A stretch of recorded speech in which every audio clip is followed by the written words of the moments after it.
I'm going to use Isis Oracle for tonight's messages, and I have a bunch of other decks around here. I have the Work Your Light.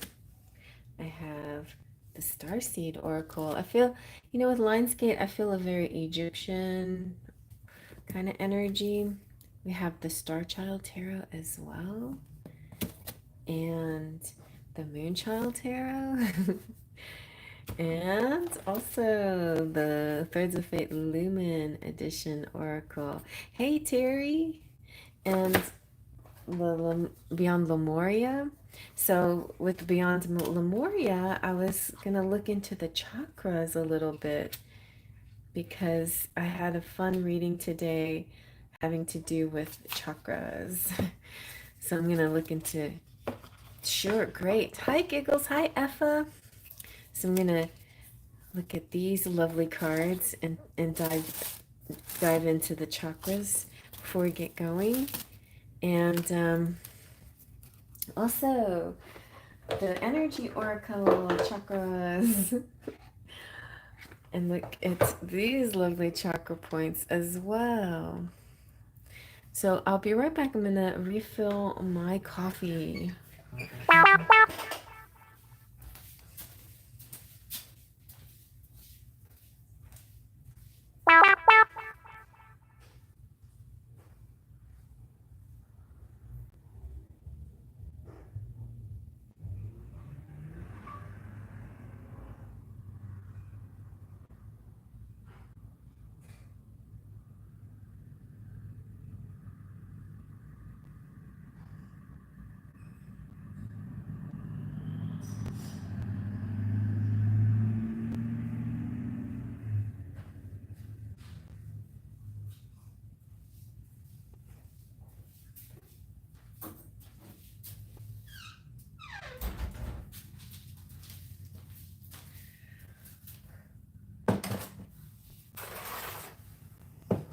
Okay, let me make my list.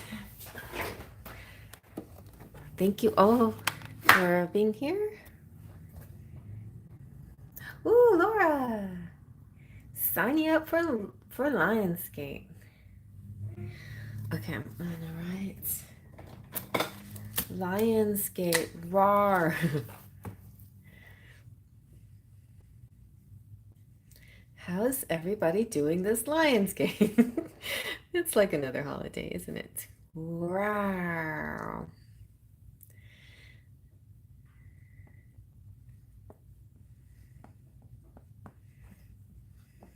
Why am I so silly? I'm so silly. Let's see.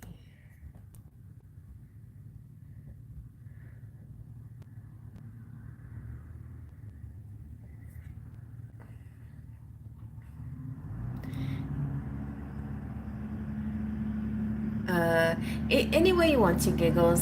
PayPal would be nice, but if you don't want to, I'm any way you would like to help me, I appreciate it. Laura, thank you.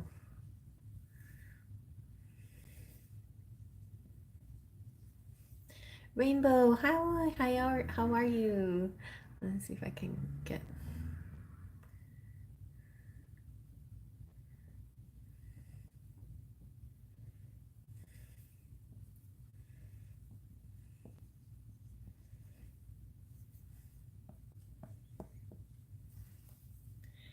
And okay, thank you, Giggles.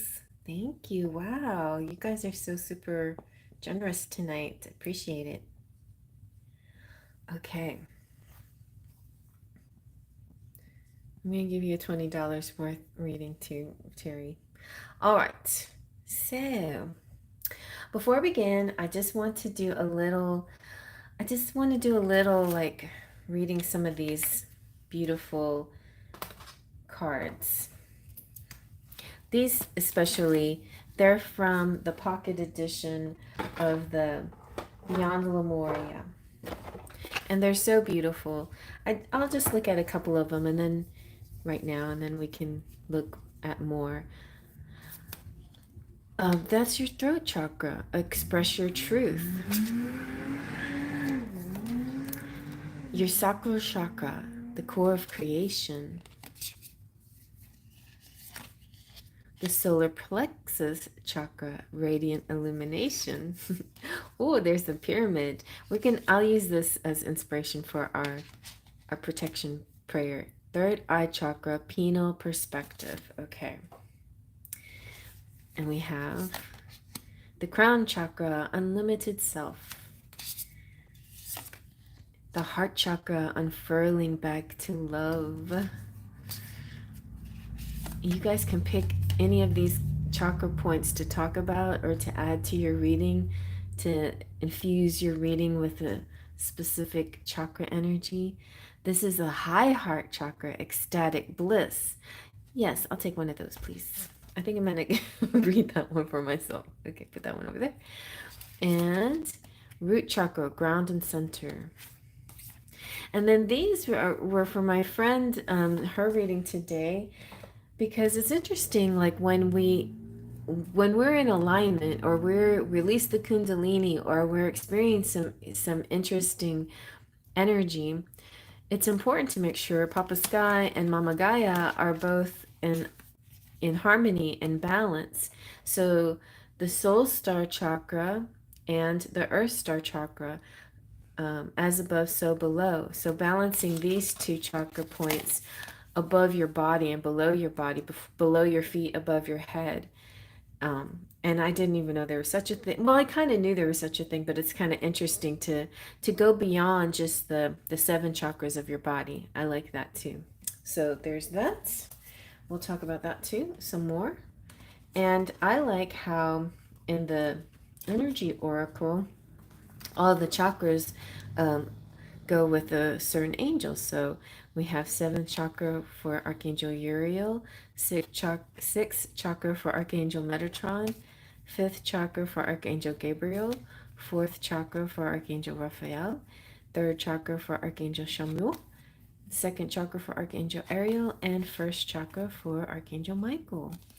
And I remember when I first started doing readings, I would lay out all these angels around me, like as if they were with me, which they are. They're all with me, and I just see them as my pillars of light around me and my guardians and guides. And this is kind of how I sort of imagine them, like around me, protecting me, helping me, guiding me. And you can think of it the same way. All right.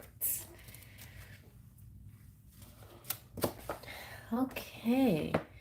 So now you see all the cards we have to use.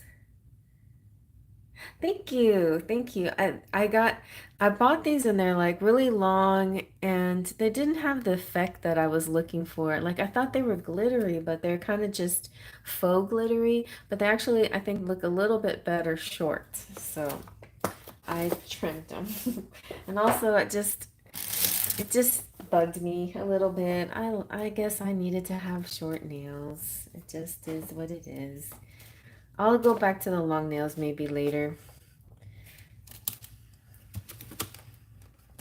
All right, so let me look at these two to get started and say the energy prayer. I think, shall I do a candle? Maybe. It's always better to light a candle first before I light the Palo Santo. I need my lighter. Where did it go? I gotta get my lighter.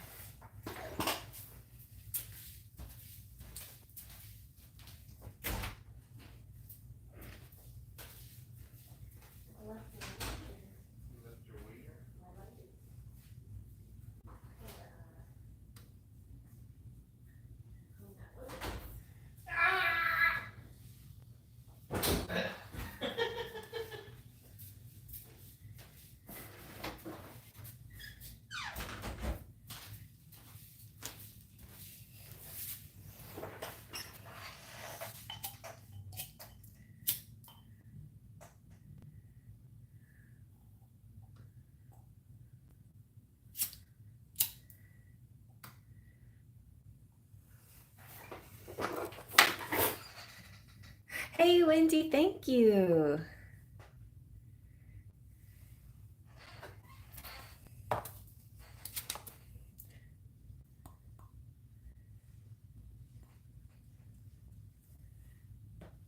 Gotcha.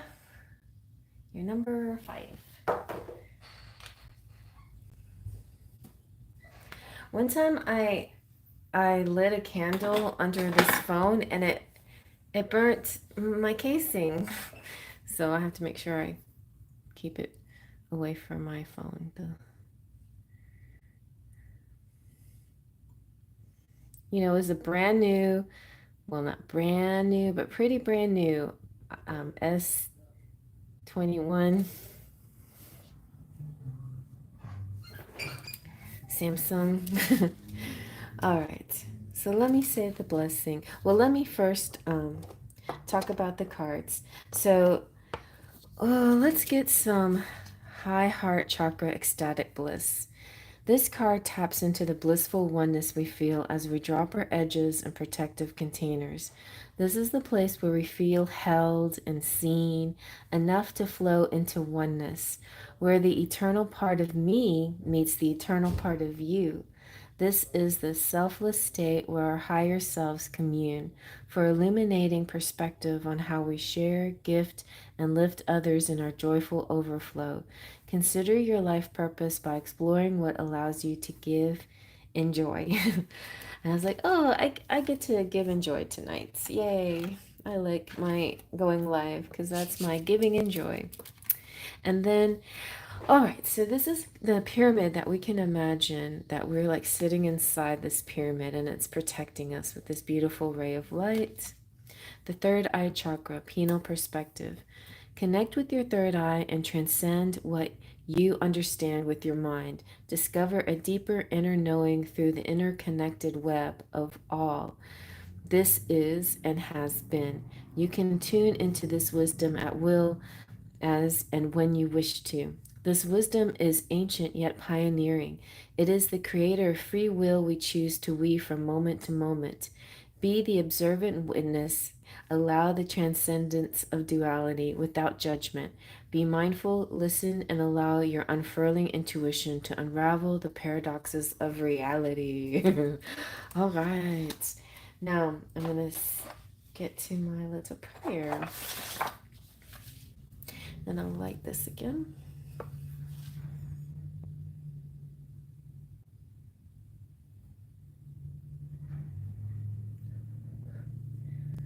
So I ask Spirit, angels, guardians, and guides for a beautiful ray of light to enter at the top of my head.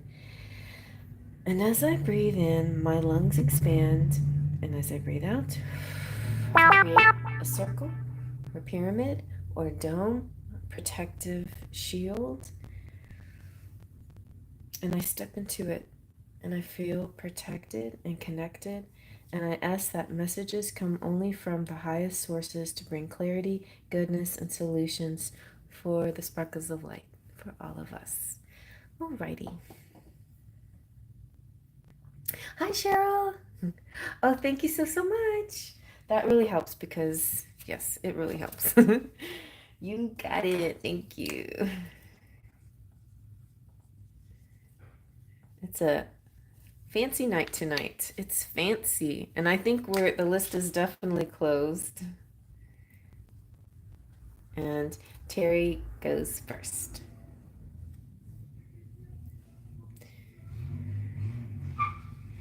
And Terry, you can ask any question you want, but I was thinking I was going to give you an Isis Oracle message, but that's up to you.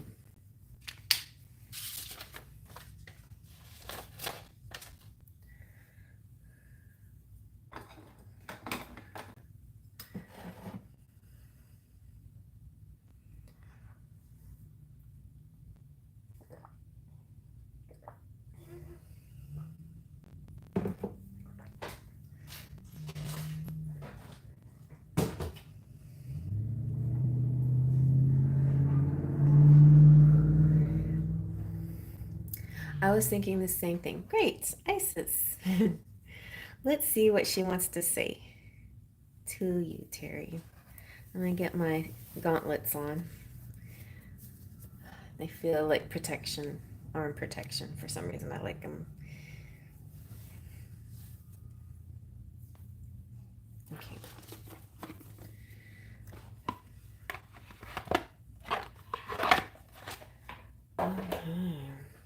Look at this needle. Ancient Tower of Mysteries.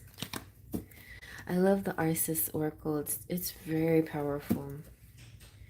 And sometimes I feel like I'm channeling her when I speak.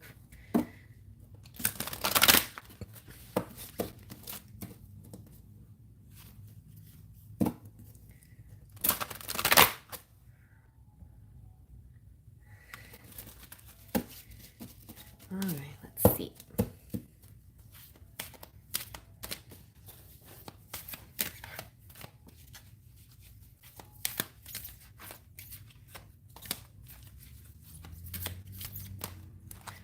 Okay, we'll take this one. The Lunar Queen. Oh, we're having... Ooh, and the Flower of Life. Okay, we'll take both of those.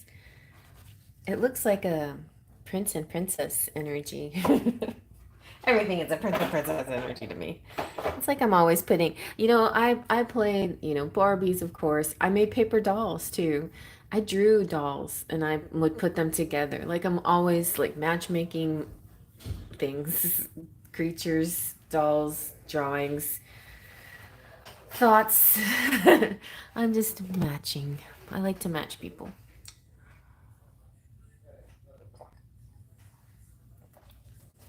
All right. Maybe I should be called the matchmaker fairy. Oh, that would be fun. And then I could like manifest matches. Ah, yes. I'd be like the fairy godmother in Cinderella, matchmaking fairy. All right. The Lunar Queen. My eldest son, has come home and he's very loud. He moans and groans and yawns and he just is loud. I bet you can hear him. I don't know why he's making these noises, but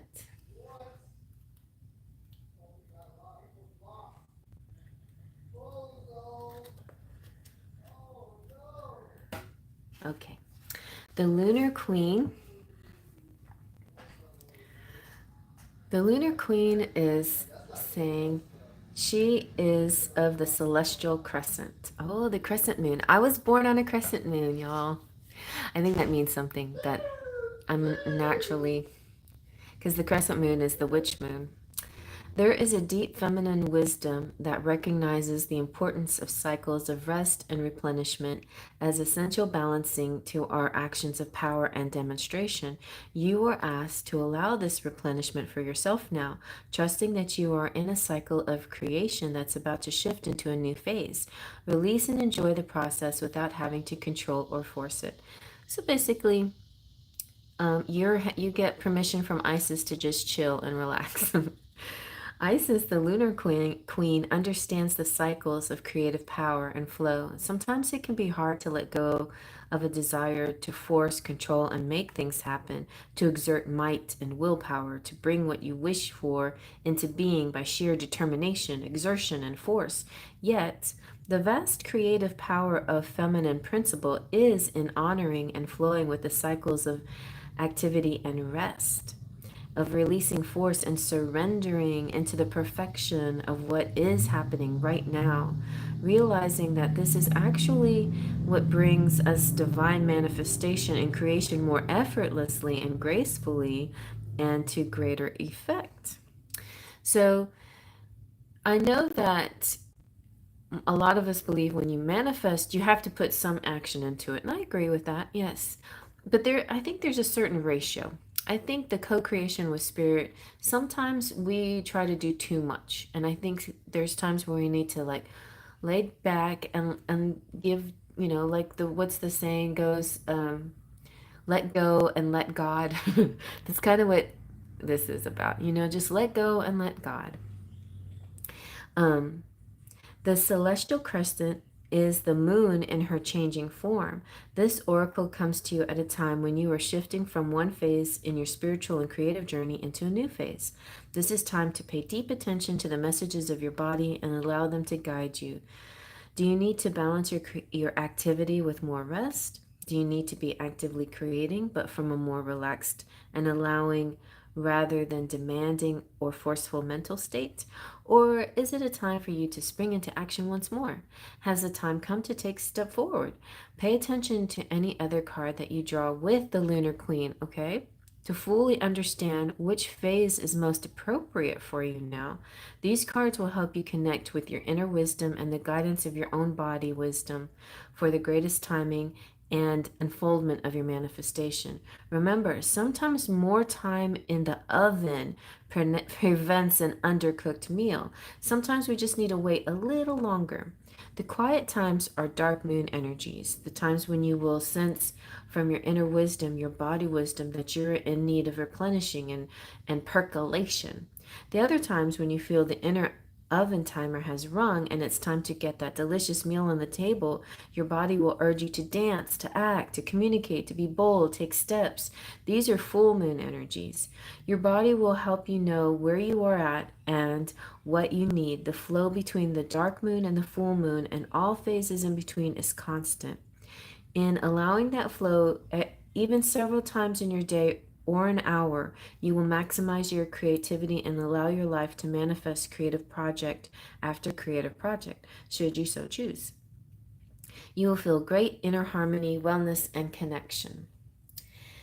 So, this oracle is also a reminder that feminine wisdom is not widely accepted in Western culture yet, with its distorted view of what constitute productive behavior. The Lunar Queen is quite a radical. You will need to really believe in your own wisdom and give yourself great support and trust your own body wisdom in as you learn to operate this more intuitive, flexible, responsive, feminine way. The oracle tells you that Lady Isis and the spiritual guidance that cares for you completely encourages and supports you in being strong, giving yourself absolute permission to rest when needed, to honor your creative cycles for the greatest productivity and quality. If you've been wanting to create something or feel frustrated in your creative enterprises, the Lunar Queen Oracle also contains the message for you that something creative is within you and wanting to emerge. It is stirring in your unconscious, and soon it will be reflected more clearly back to you, and you shall be able to act. But for now, have patience. There can be much inner work required before the relatively swift outer work of bringing the creative impulses into form even begins, such is the natural creative flow at times. So if you already feel like you're in flow and you just want to know if this is the time to really let go and shine like the gorgeous full moon, the answer is yes. Trust and know that you are being guided by your own inner wisdoms and supported by she of the celestial crescent, the lunar queen, Lady Isis. I feel like the nearest moon is a new moon, and it's a new moon in... No, is it the full moon coming up? Oh wow, we got a lot of moon energy. The new moon is in Leo, and the full moon is in Aquarius. And then we're also having Monday and Tuesday are going to be some really strong, powerful days. We're having a conjunction between Jupiter and Venus, I think. So that's luck and love. And we're also, Sirius is arising in the horizon on Tuesday, which is a very powerful Egyptian planet sign mythology, etc. It's all part of the Lionsgate portal. So, and then later on this month, we're going to have some fun eclipses. So I'm going to read the Flower of Life, Divine Creativity and Manifestation. Again, so the Lunar Queen is talking about her body and feeling in your body, whether it's time for action or time for rest. She's mostly leaning to the rest part, but if you do feel like acting, then you have to listen to your body. And then it said, look to the card next to that to see what this is about.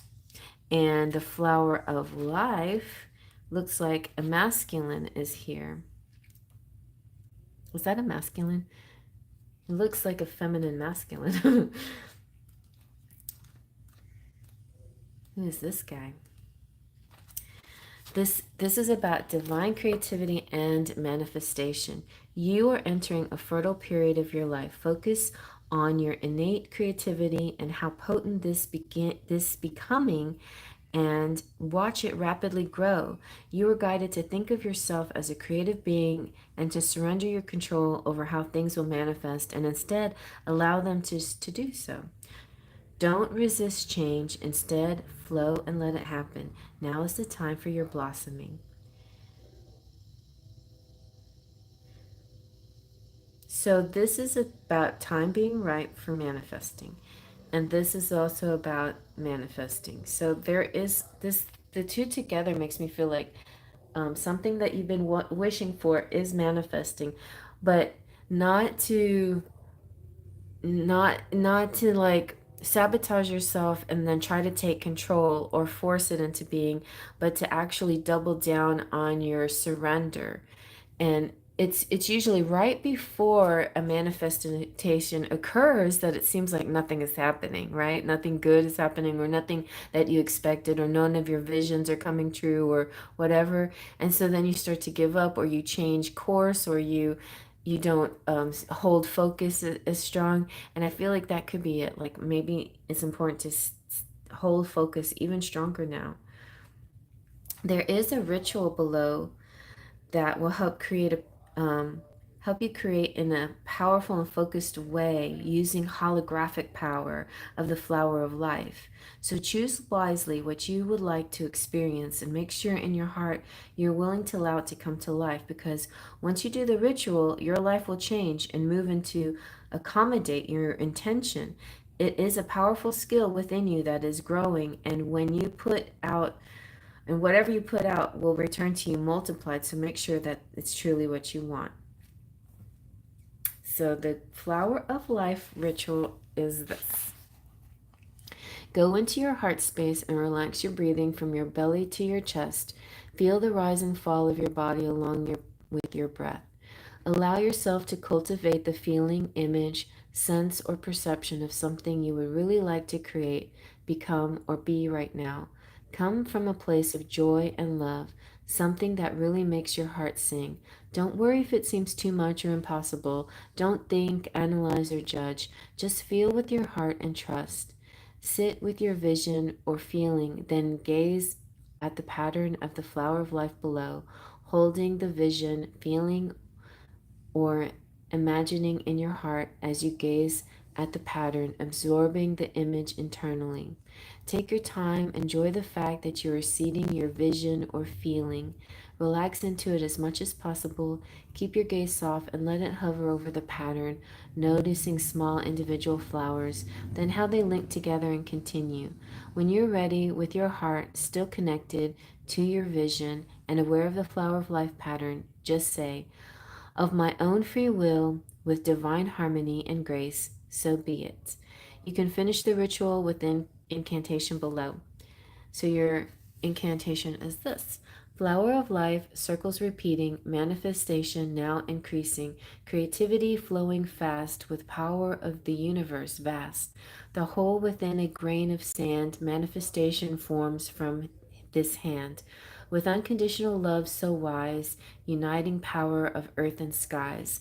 Flower of life, circles increasing, the energy grows this through this speaking. Okay.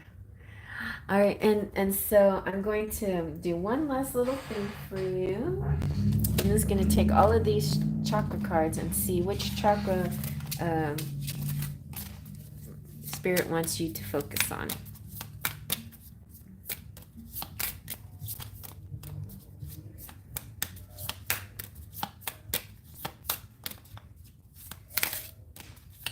Let's get a flipper. Let's get a flipper.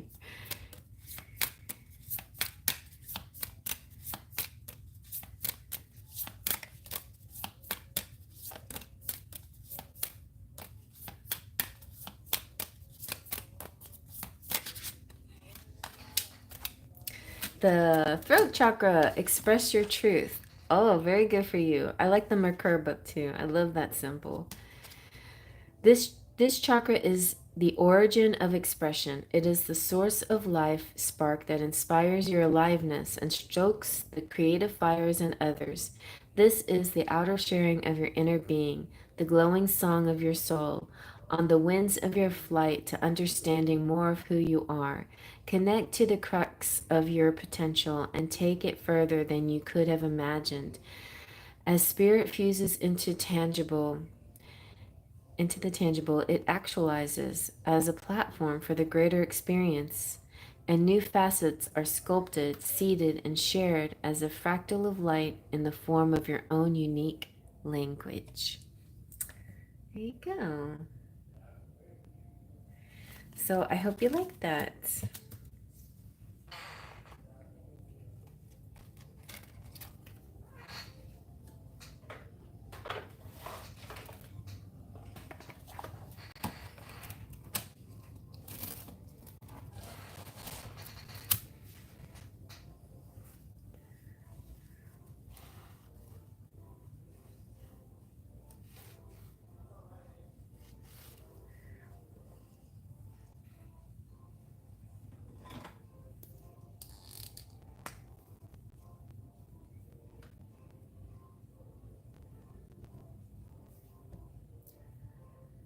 Thank you.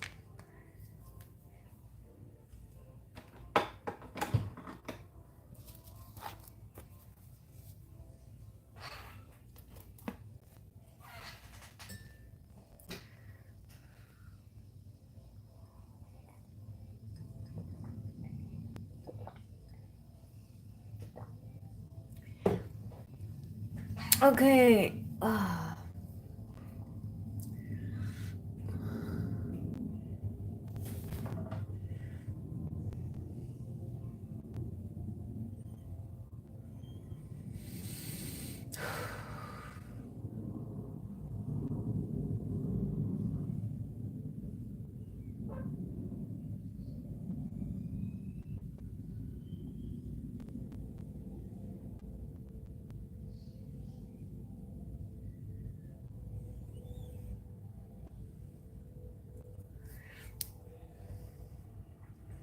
Good night, Terry. Happy Lionsgate. And before you go to sleep, do some really cool visualizations and let those intentions like settle into your dreams so you can make them manifest in when you wake up.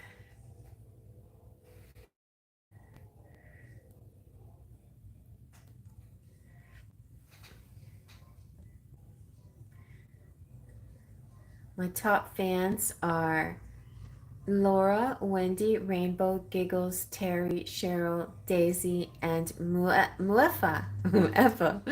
Thank you, top fans.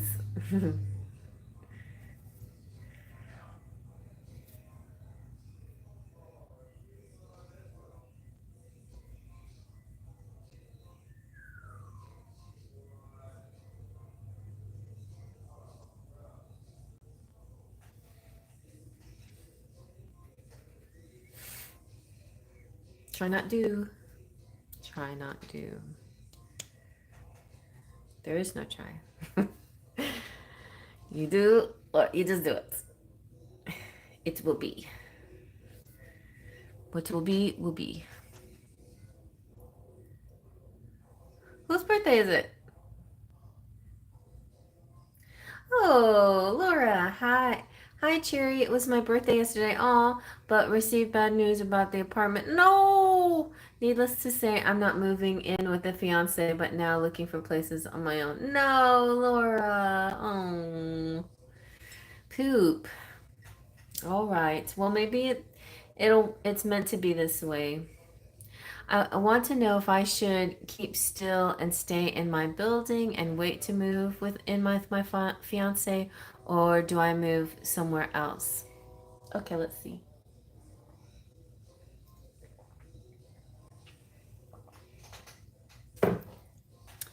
We'll talk to Isis maybe later, but I'll try to answer this specific question. All right, so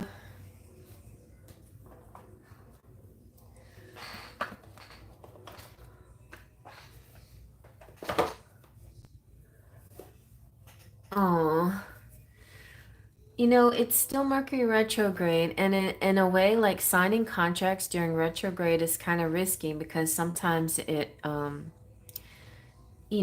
sometimes you have to revisit it. Like when Mercury goes direct, you'll find, oh, something wasn't final, or this wasn't that, or that, blah, blah, blah.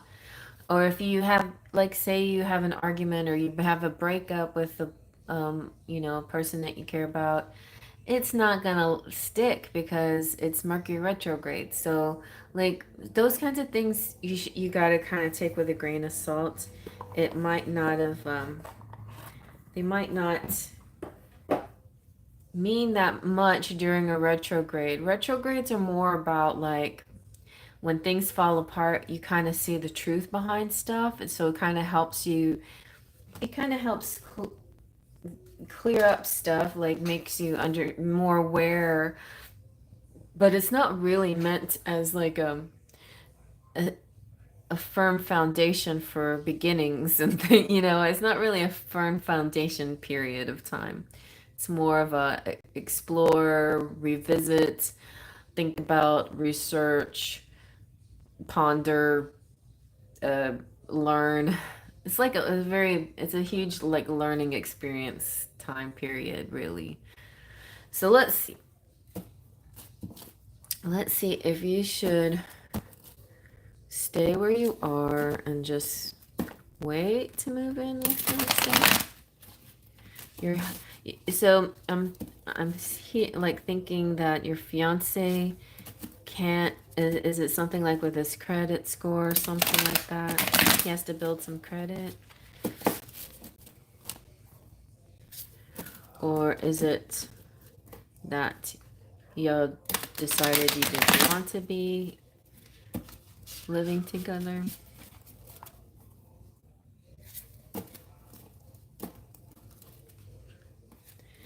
He's cheap. Oh, and it has to be the right place for his son. Okay. So he's trying to find like a very nice place for a little bit of money, but it has to be perfect for his son. So he's not like he's being very particular. So you couldn't find a place because he's being particular. I got that. So maybe you're supposed to wait until you find just the right place.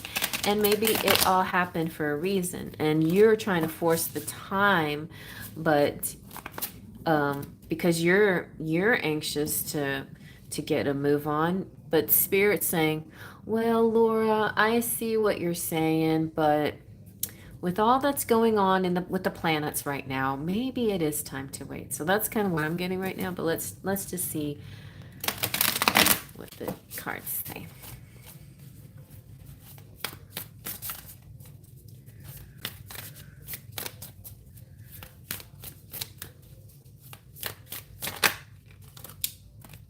Three of Crystals. This is very good sign. To me, this represents you'll have the money, you create something with this, you are doing something with your fiance. You will you're not doing this by yourself. It's going to be you, your fiance, and his son together.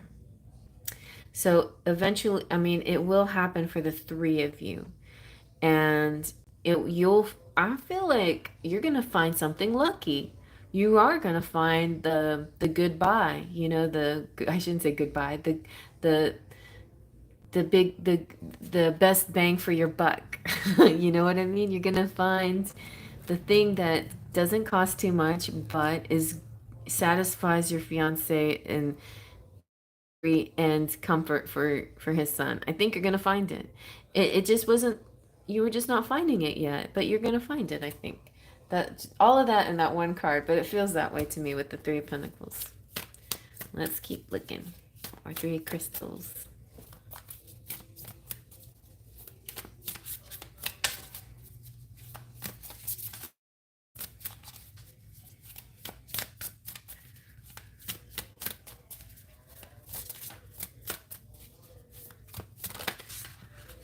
Okay. Nice. Oh, I got goosebumps. You got Justice. So a fair offer, something that seems fair, something that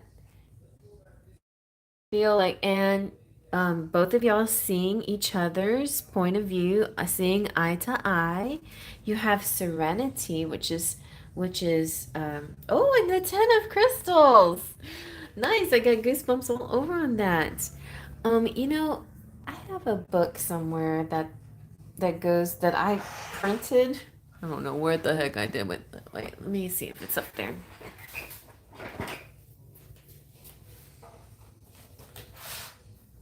Oh yeah.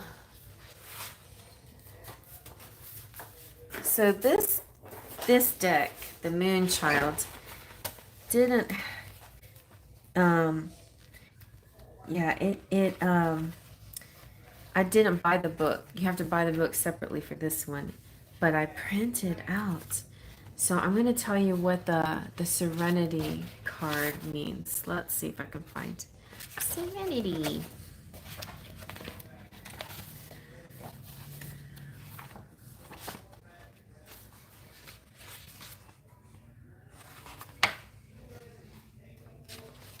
Sun, Moon, Emperor, Empress, the Fool, Emperor, Empress, Magician, High Priestess. I should have known better.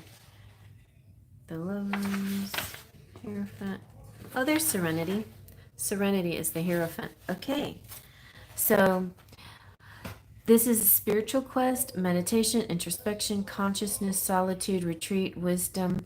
Now, the Serenity card can seem like maybe you're supposed to be by yourself, but I feel like this is exactly what this means. For now, you stay in your place, but eventually the three of you will be together, and you'll find a happy balance, a happy medium for everything. I think that's what this is talking about. The 10 of Pentacles or 10 of Crystals is very nice. It's the happily ever after card. So if you do wait and you go into, like you have a little introspection and stay peaceful, then you will end up winning in the end.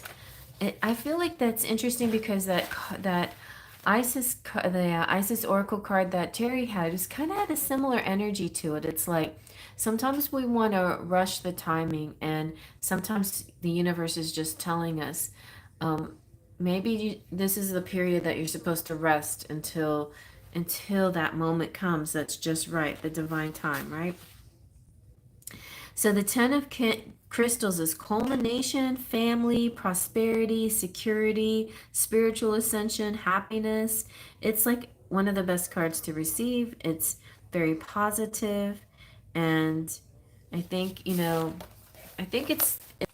I don't think it was the beginning of the end. I think it was just a little bump. And it's Mercury retrograde. These little bumps happen, and it's not going to create.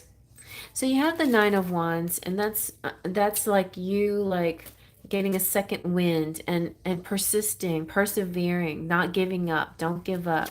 Don't give up the search for that perfect place. And the Queen of Wands, and putting passion behind looking for it. Great. That's great. I'm glad you're back on track. I feel like it's going to be fine. It really is. I feel like you're going to find actually a new wave of enjoyment of like looking for the right place. You're going to be excited now about like, okay, well, now we have a vision of what we really want, what kind of amenities we need and what kind of price point we need and what you want for your son. And we're just going to really buckle down and find the perfect thing, and it's gonna happen. I think it will happen. So let's see what card. I'm gonna give you a Starseed Oracle card. I haven't used these in a minute. I love these cards.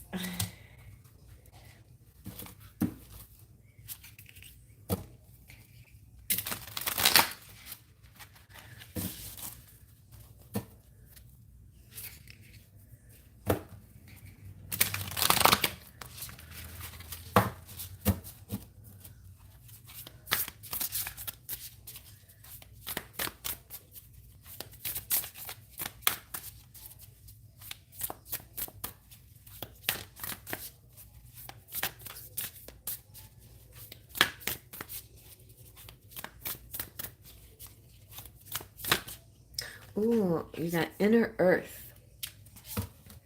Inner Earth is saying, you'll survive this. New solutions and beginnings. And this is kind of like finding Shangri-La, Xanadu, finding paradise. So that's a good sign right there. So you'll survive this. The Inner Earth.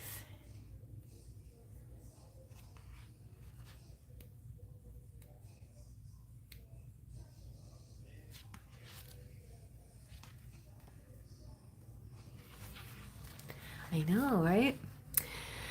Inner Earth, also known as Agartha, is believed to be a hidden subterranean world within the planet itself. Many ancient cultures mention it in their stories. It's said that some of the beings of ancient lost lands, such as Lemuria, Atlantis, and Aryavarta, went there. Hindu and Celtic lore mention caves and entrances to underground worlds. Tibetan Buddhism refers to the secret mystical city of Shambhala, which is thought to be located in the Himalayas.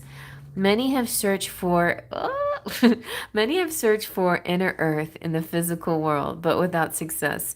So the mystery continues. Is it a place that exists in the physical or on another level of consciousness? There are solutions beyond what you can perceive. Surprising outcomes to your problems and situations, resolutions that are in the best interest of all involved. If you find yourself facing an obstacle or feeling stuck and have no idea what to do, you're being reassured that there is a way out. You'll survive this and things will work out. If you're stuck in a rut, do something to shake up the energy and shift your thinking. Try something you wouldn't normally do. Soon you'll see the whole new worlds of solutions are available. Things that were previously beyond your focus will present themselves. Helpful people, signs from the universe, and support in both expected and unexpected ways are on their way to you. But first, you need to do something different to shift your focus so you can receive them. So that's all you got to do is what can you do to shift your energy and your outlook. So I think you're already on the track, on your way to that because of because of yeah,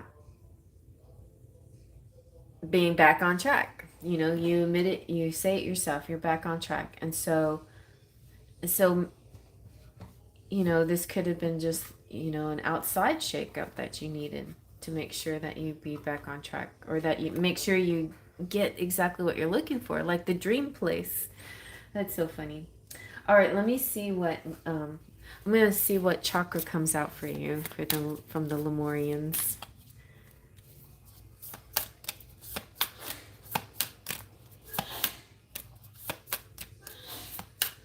I'm like so attracted to the sun one for you for some reason.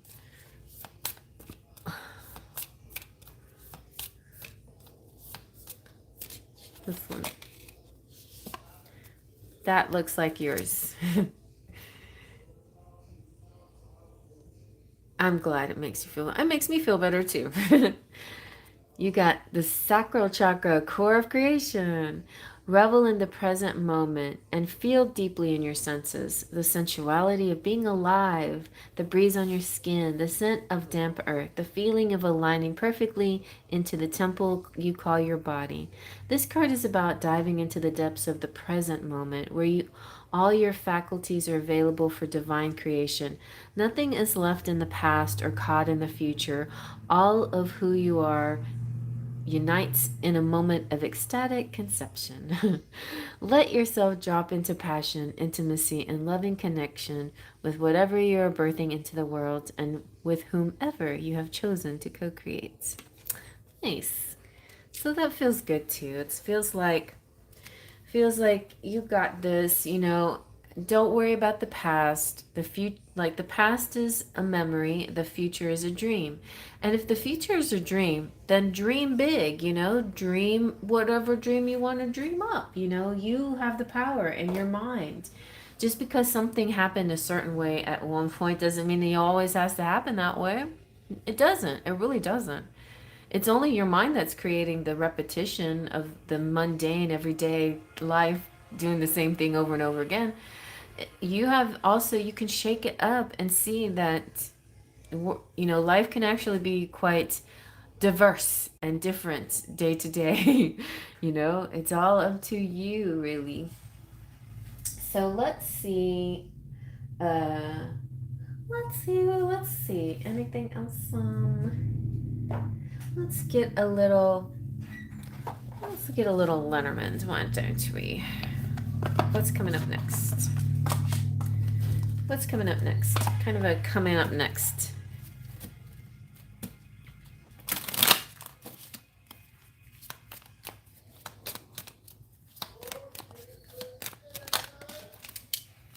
You've got, oh, see, the fairy garden. Nice.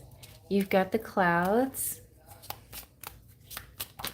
And, oh, the ring. Okay, so with the fairy garden, it's like, it's networking, it's social things, it's being online, it's internet, it's outdoors, so it's audiences and entertainment and enjoying life and things like that. But it can also be, part of the work that you do, looking for a place. The clouds, though, can create sometimes a little bit of a um, unknown, like I don't know if I can. And it's kind of like, it almost feels like this place is hidden, but it's there. It is there. It just seems hidden at the moment, but I think the sun will come out. The ring is really good, though. The ring to me goes back to the three of the pentacles crystals, that you are in a connected circle with your fiance, and like there's, I think whatever you do, you're going to be doing with him, and this represents your fiance because it's like the ring and the man, and he's your fiance. So so really, that final question, the very first question you asked, should you wait for him, I think this is a yes. You should wait for him and move with him whenever you both find the right place. I think that's what that means. Oh,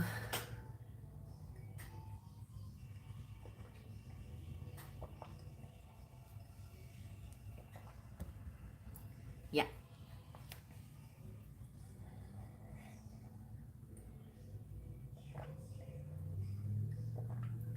You can save up a little and shop a little and explore a little, whatever you need to do.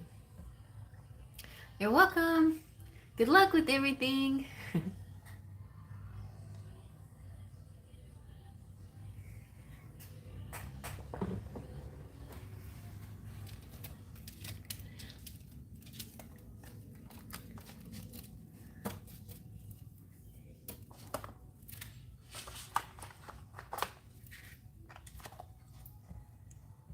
Yay, I'm glad you liked it.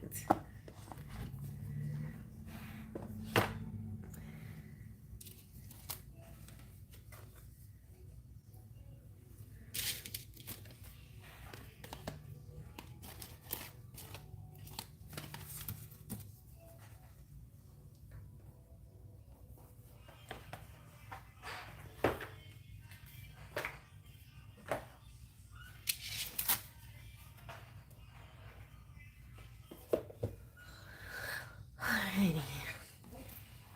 Sorry, I was like, who was Giggles? Giggles says, just in case I lose signal, I'm at the gym reading on Rolando, how he's feeling. He saw me at the gym yesterday, but didn't say hi or anything. What? All right.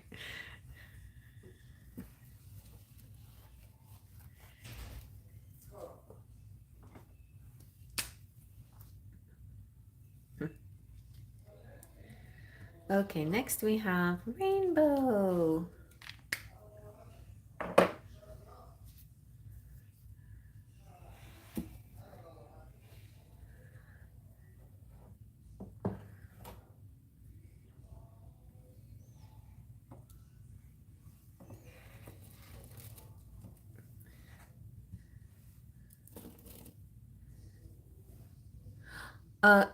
Yes, sure.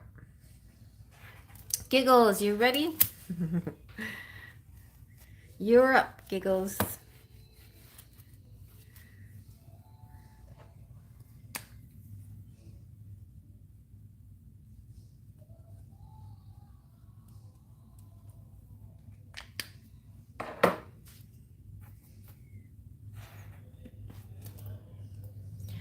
Let's figure out what is up with Rolando.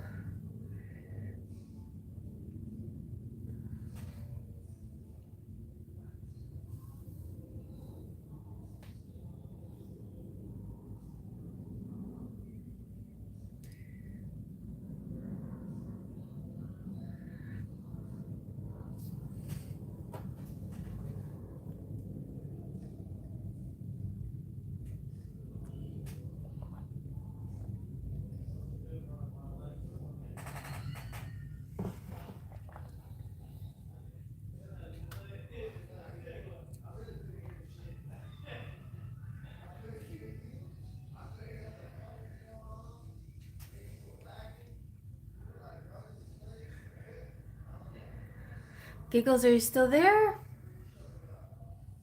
Well, I'm gonna go ahead and do Giggles because I think she can hear me.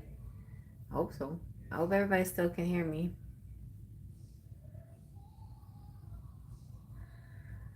Giggles is at the gym. Are you on the treadmill, Giggles? All right, I'm gonna tell you what Rolando is thinking. What's Rolando thinking right now about Giggles?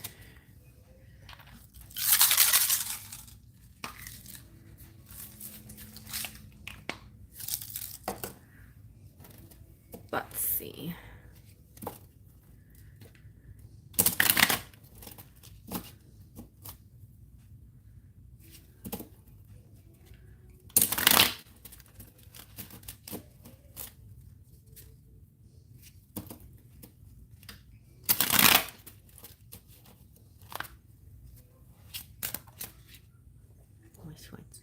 Oh, he wants to grow old with you. Growing old together. Can I have this dance for the rest of my life? He's like looking at you, not saying anything, imagining y'all being together, which is weird. But people do that sometimes. Can everybody hear me still? Just check in. Cheryl, can y'all hear me? I'm gonna check maybe the phone is good. Okay. I think maybe the sorry about Tuesday, y'all. I think maybe the live dropped when my phone might have overheated. I think that's what happened, probably. And my phone never overheats except during Mercury retrograde, of course. I remember there was one retrograde. I could not make any videos. I was trying to do pick a cards. It was not easy. I've learned to do lots less trying to force things and more going with the flow stuff. But there's still days where I want to get these things done. I want it my way. And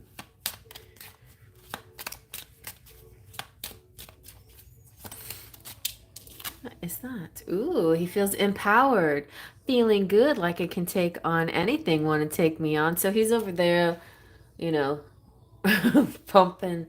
Ooh, I feel good. I feel empowered. Hey, baby, want to take me on? I'm not saying hi to you, but I'm like sending mental signals out to you saying, take me on.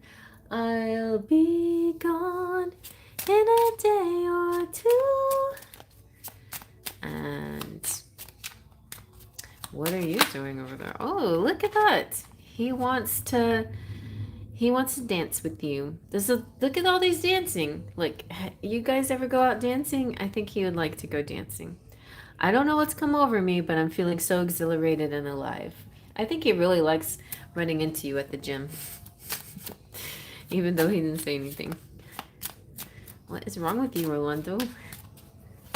He's shy. You told me he's shy, right?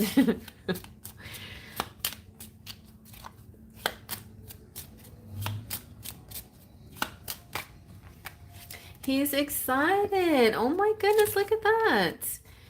He you turned him on. Maybe it's that. Maybe he's just so like overwhelmed by you and how horny he is for you because this is the horny card.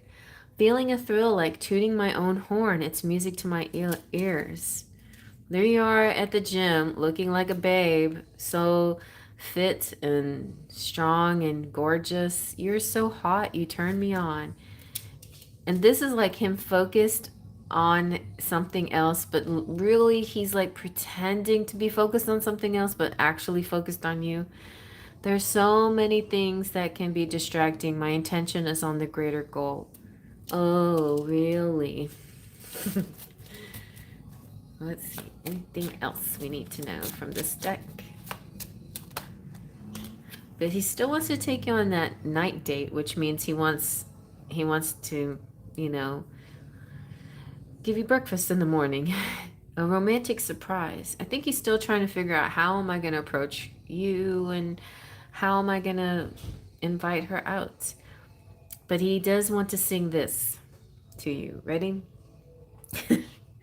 Turn your face away from the garish light of day. Enjoy the music of the night.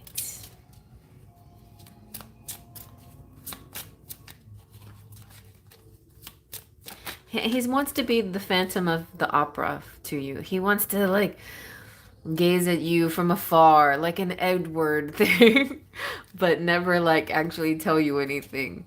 Because he doesn't feel like he's good enough for you. He's just, he thinks of himself as weird or like, there's a part of him, he wants you to understand that he's weird, but still like him anyway.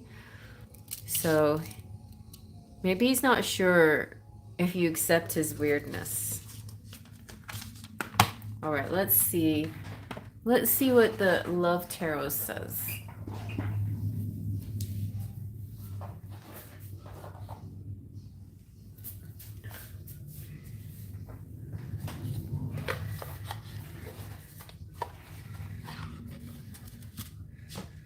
This is on the bottom, the future. I daydream about our future together, going on adventures and growing old together. I want it all growing old. See, I think he definitely wants that.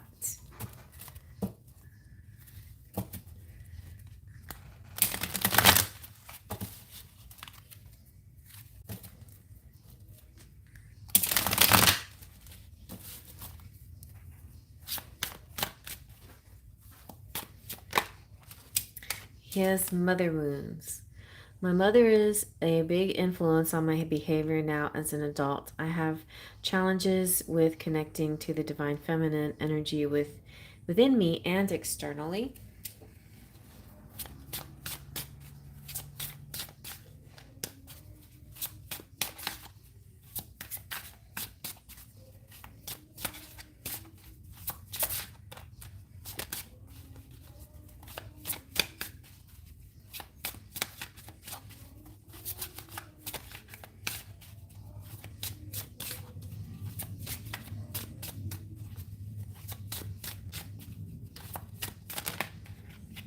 He's saying, I'm sorry.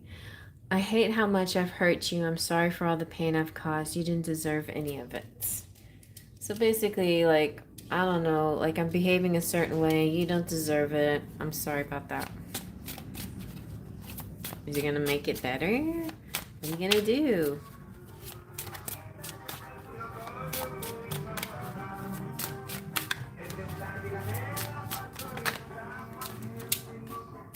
Oh.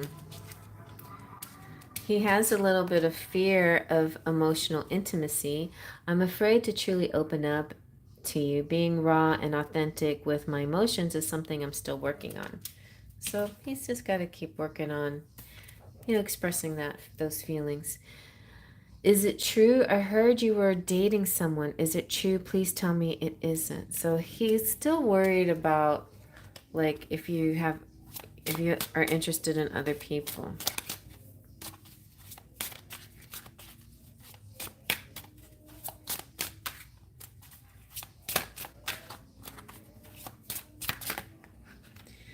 Let the past go. We can rewind time and go back to, or can we? Can we rewind time and go back to before we were both broken down by life? Our past holds us back from our future. So it's kind of like maybe retrograde is, maybe he's finally thinking, can we let this retrograde rewind us a little bit? Is there a way that we can restart or something? He might be thinking these kinds of things. Let's see what the tarot has to say.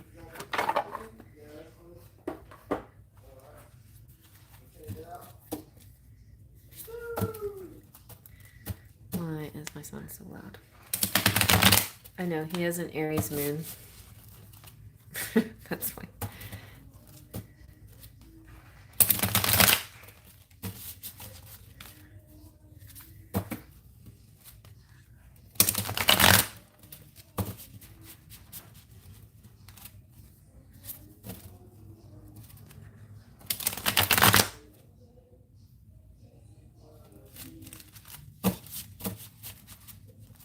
Okay. Let's see what's going on. Oh, where can things head for you? Let's try to group these things together.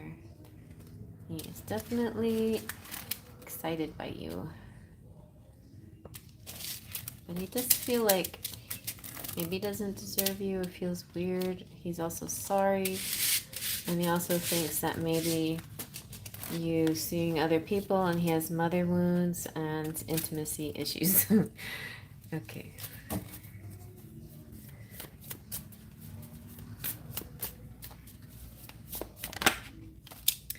Ace of Swords.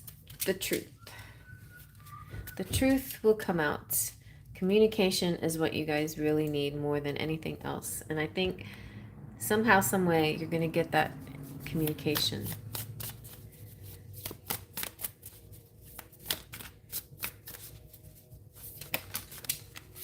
Ooh, perspective. Seeing each other's perspective. Seeing things through each other's eyes. Like, so giving each other grace, you know. Let me see what the perspective card is.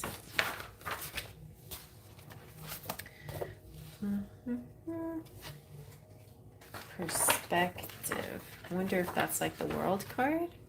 It doesn't even have a number. Or does it? Oh yeah, it does. That is...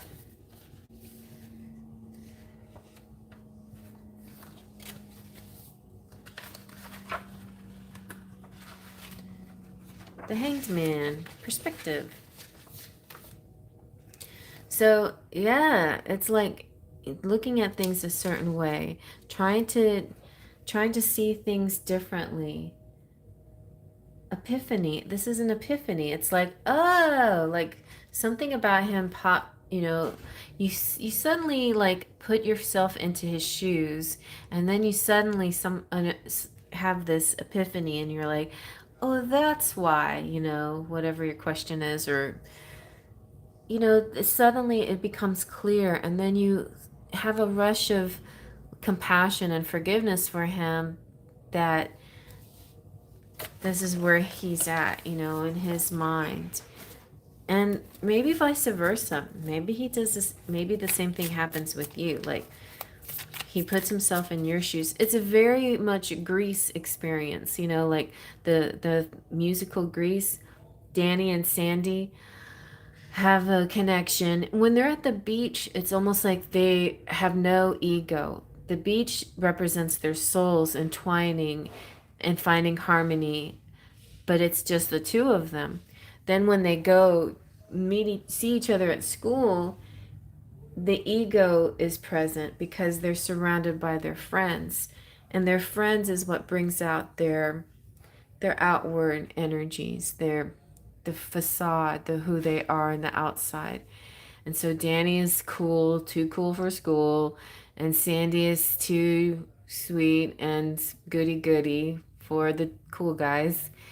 And but yet, even being that way, they realize, I can't let go. This connection is precious, and I want to be myself, but maybe I will look at things from her point of view. And then he joins the frickin' he tries. Like Danny actually tries to see things from Sandy's point of view. He tries athletics just to be in her world.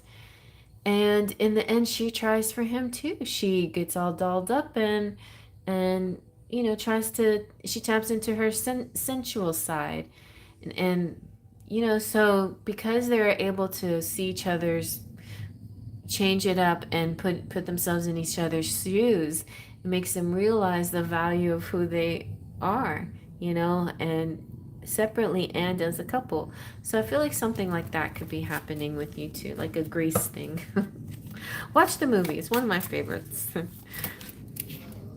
And then in the end, you'll be singing, we go together like shamalama dinky dinky dunk. Remember forever like shwap shwap lippity boop de boop. Chang chang, change change pop. We'll always be together. Okay, and then we have Temperance. So, everything's gonna take its time, slow and steady, be patient, but you're the perfect blend. This is you go together. You're like peanut butter and jelly. You're good together.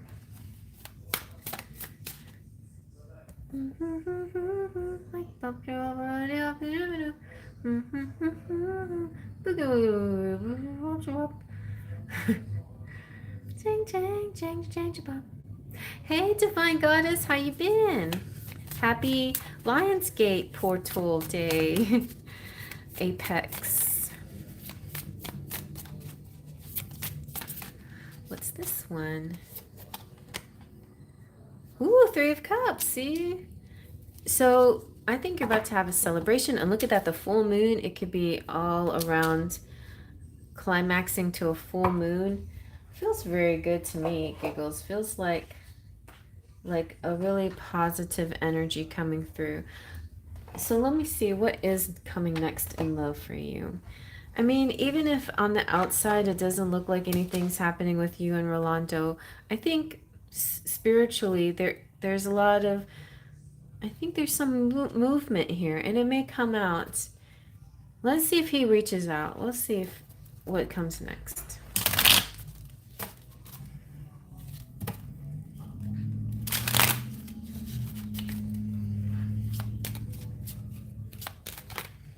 Oh, well, you do have the twin flame recognition. You know this soul that mirrors your own. Maybe he's getting an awareness of it.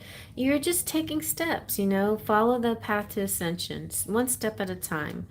Great steps, guided steps to great love. In a memento, I don't know, he might have something that helps him remember you, that he cherishes, keeps to himself, or the other way around. But mementos are usually like physical things, but it could also be like memories, just plain memories.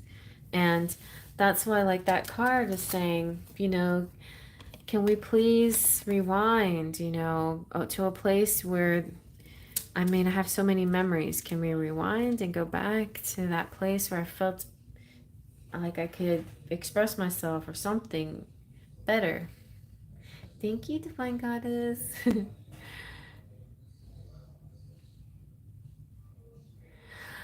So, oh yay! I will let him know. I sure will. I'm gonna get you let me get you an Ice Giggles and Isis Oracle card. Let's see what kind of message Isis wants to give.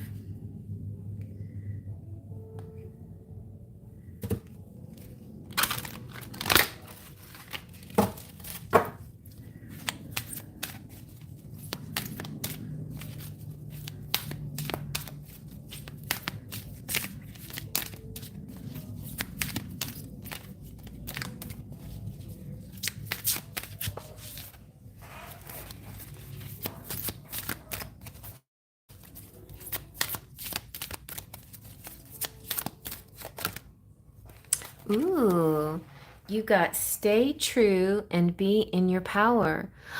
Osiris and Isis, Lord and Lady of Divine Authority. So this is a couple.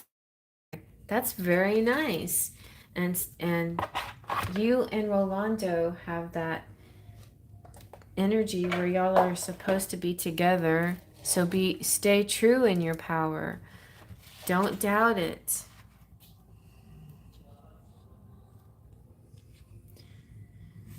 You are a sovereign divine being with spiritual authority and freedom within you. You do not need permission from anyone to be who you are and live your life as you so choose. This is your divine birthright. Guard it as the precious treasure that it is, and remember that you are a divine being. The flail and crook, often held by Osiris, are symbols of divine royalty and dominion. These symbols remind us that within we hold great dominion, spiritual authority, and freedom to be the sovereign ruler of ourselves. This does not mean that we have to control life or others or even the environment around us, but it does give us complete and utter choice to become as spiritually awake, free, and self determined as we wish to be, as well as providing us with complete choice as to what our values and actions will be in this lifetime. There is no permission required from anyone apart from yourself to be and live your truth. There are many forces that will test you on the journey, from illusory shackles of fear, loss, or abandonment that may hold you back or tempt you into giving your power away to others. You shall awaken from the testing into the realization of spiritual independence within. Of course, there's more to spiritual authority than just recognizing that it lies within you. There are times when you must act on it, guard it, and protect it, which means recognizing when others seek to exert influence over you for their own reasons, or when you're being manipulated out of your own authority, becoming blind to your own power of choice, and instead believing that things are the way that they are and you can't question or query. So this is about you having your own power to in a situation, right? So stay in your power. And that's for you, Giggles.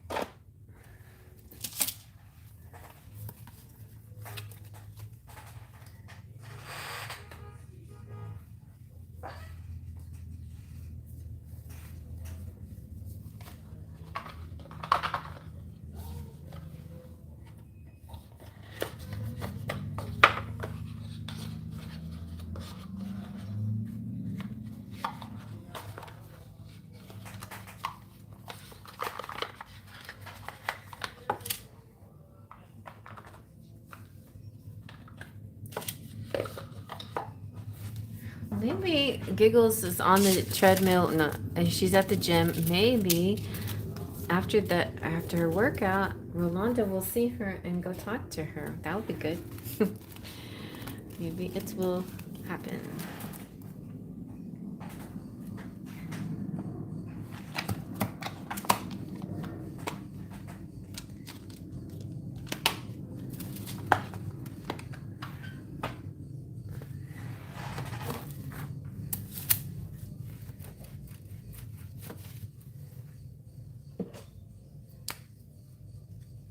I'm gonna go stretch a little bit and go tell Sammy, Rainbow.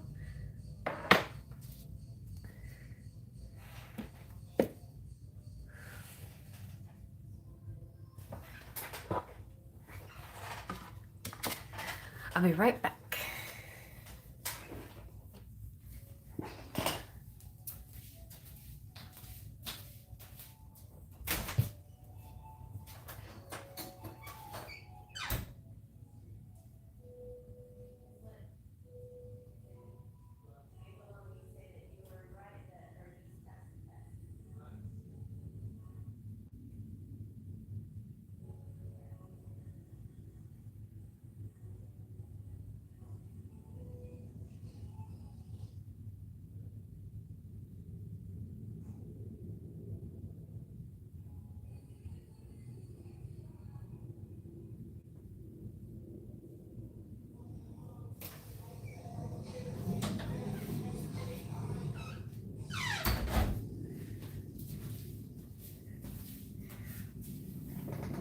So Sammy gave a thumbs up. Nice.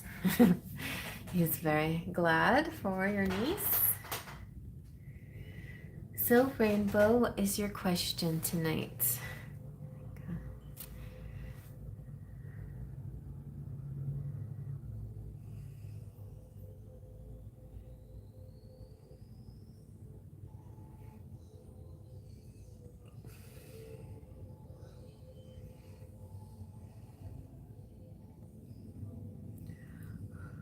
So my husband decided to go ahead and consolidate on our taxes. I would like to know if this is the right thing to do and let him take care of it his way so we can close this messy situation. Okay, consolidating the taxes.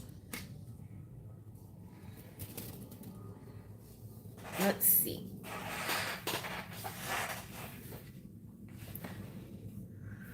Let's go with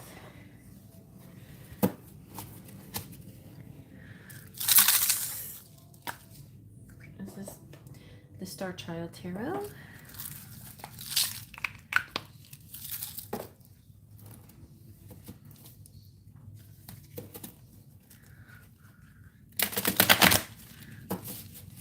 Was this the right thing to do?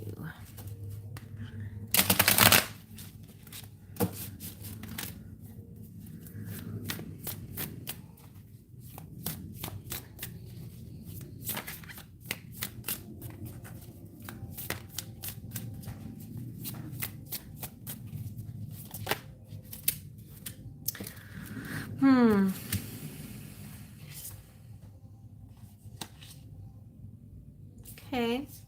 Well, it's kind of interesting. We have the Three of Swords, the Eight of Wands, and the Nine of Crystals. So the outcome seems good, but I feel like there's some kind of with the Three of Swords, it feels like a compromise that you just like you didn't want to make. Maybe you feel sore that he didn't see it your way. The Eight of Wands, though, is about communicating and things move. I see what happened here. I feel like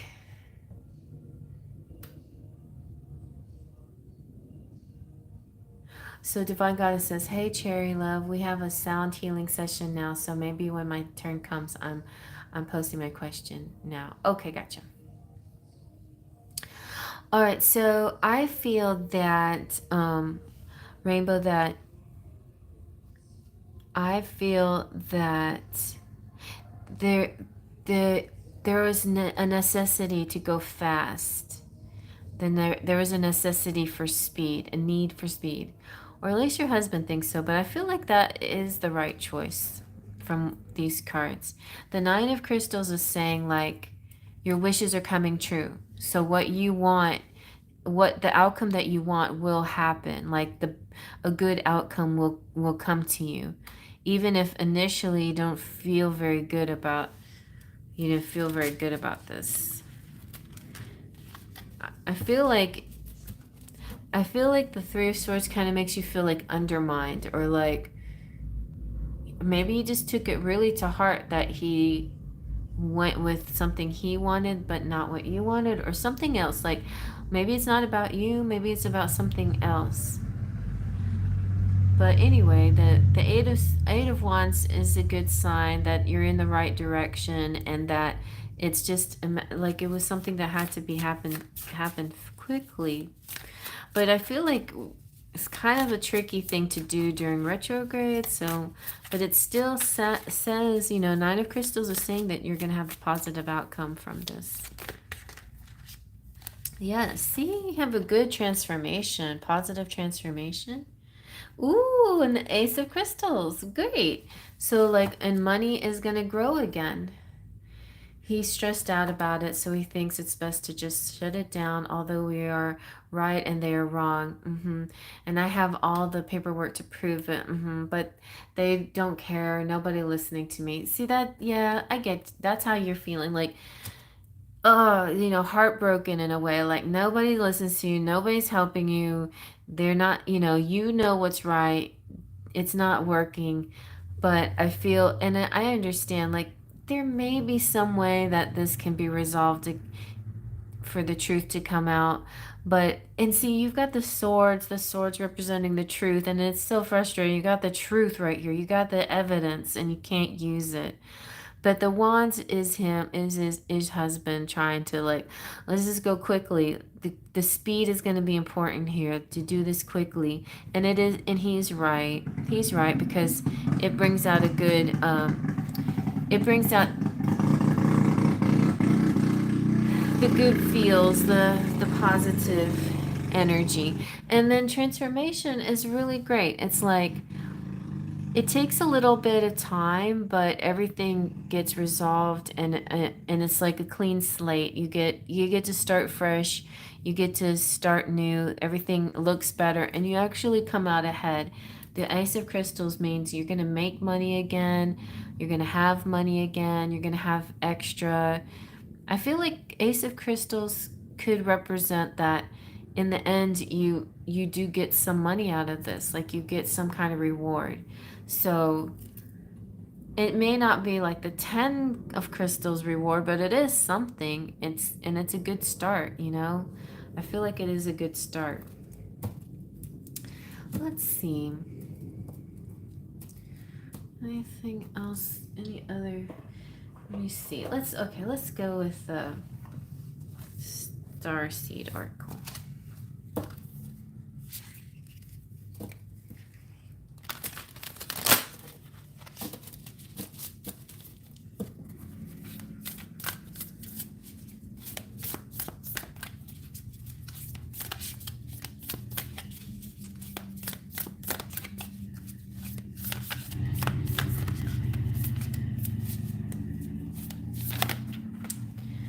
Okay.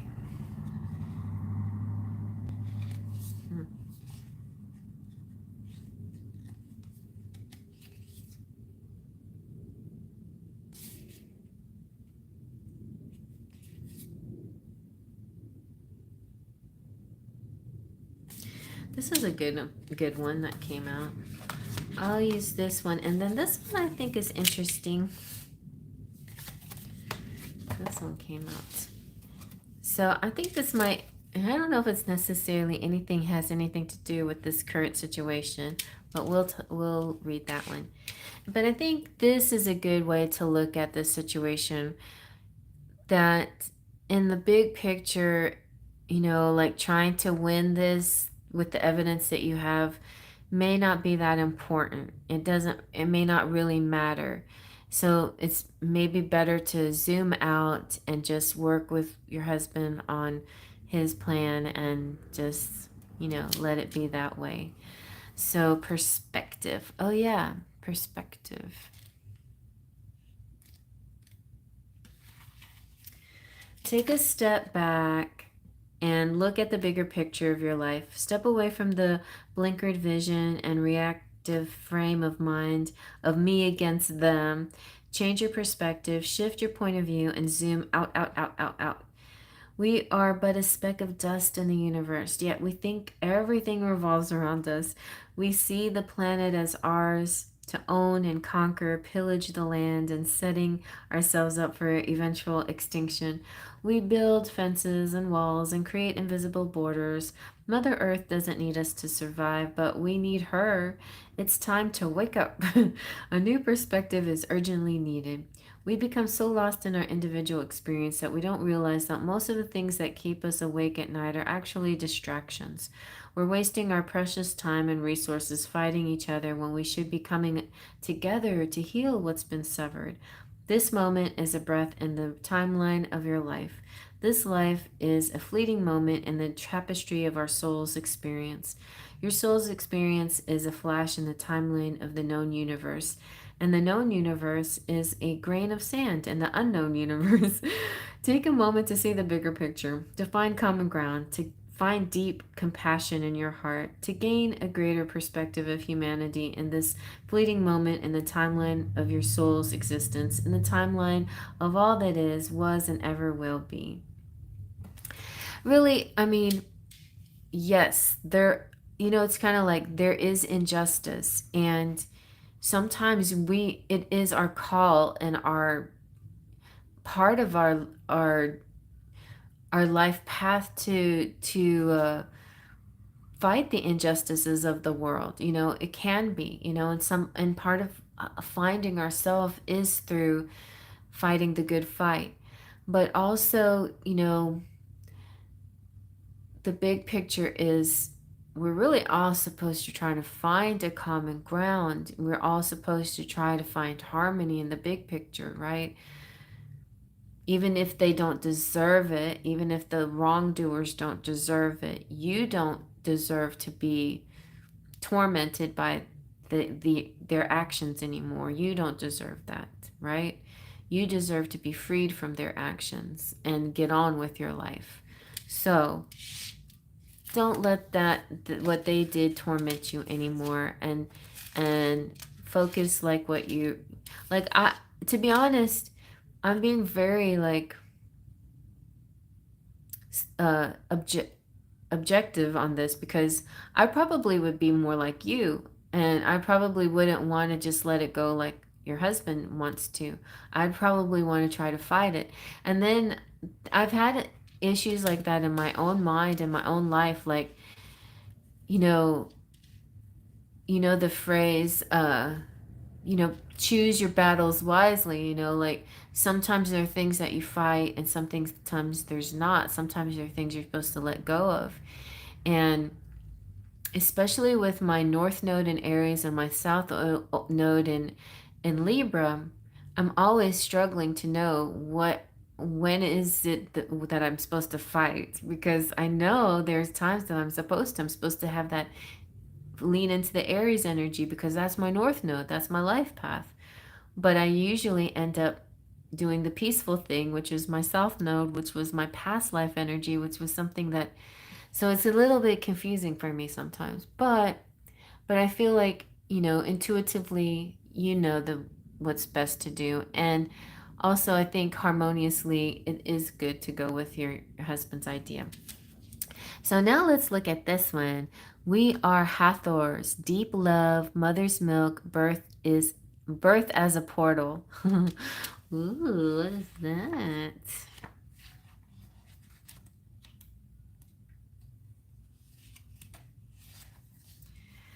Birth is a portal that ushers in new life. The Hathors are here to remind you that you're a child of the cosmic mother, and you're being called to be held by her deep, never-ending love and embrace. This is a tender, nourishing card reminding you to receive the deep, deep love of mother's embrace. The Hathors know that the journey on earth can be rocky and lonely at times, but you're being reminded to rest more deeply in the mother's arms.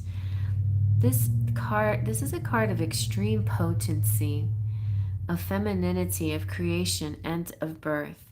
You're being called to mother yourself and others too, to surrender to your sacred femininity, to create and surrender to your own creations, and hold and be held.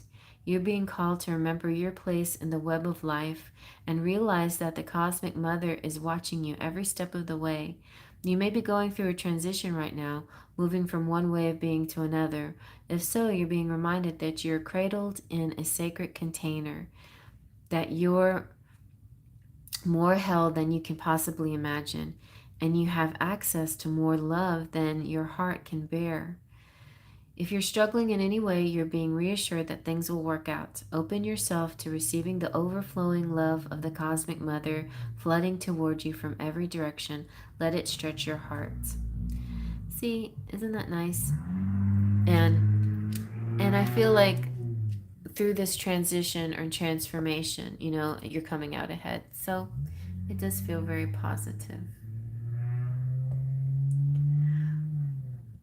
And Rainbow says, I wonder if the money part has anything to do with them owing me and they never gave it to me. Maybe, yeah. It is one. Ace represents one, so that could be it.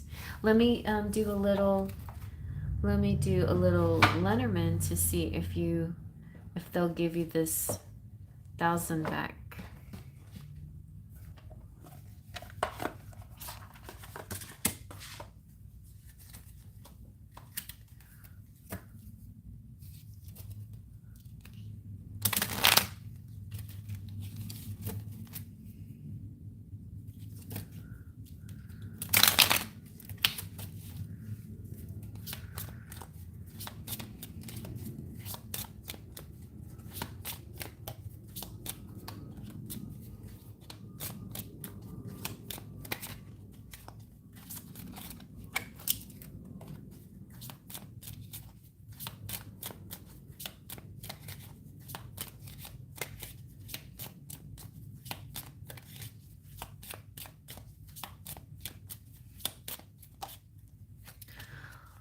All right, you got the whip and the mountain. Got ones and 21.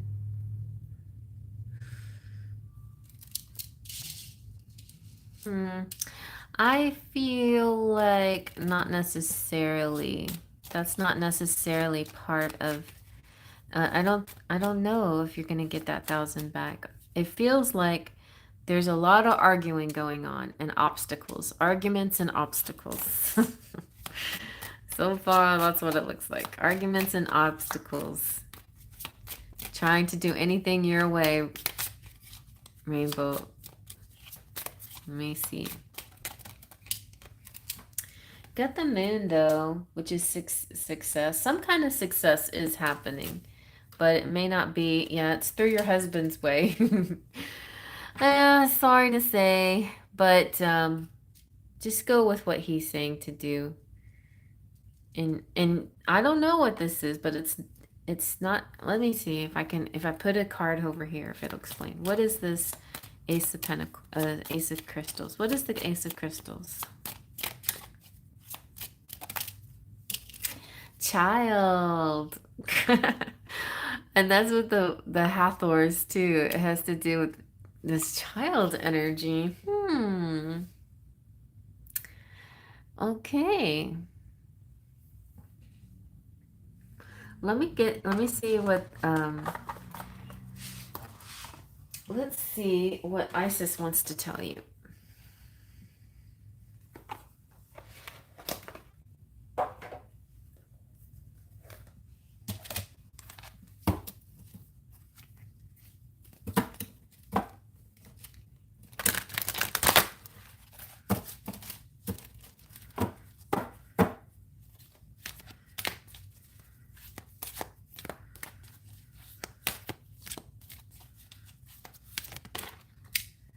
Ooh, we got the knot. Oh, I love this one. The knot of Isis.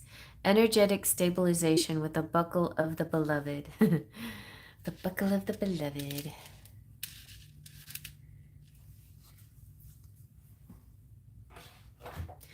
Now, you may, some of these, like the ritual for the knot of Isis, is in a playlist I have under rituals. I think it's called rituals and something else, but anyway, it's kind of one of those extra playlists of goodies.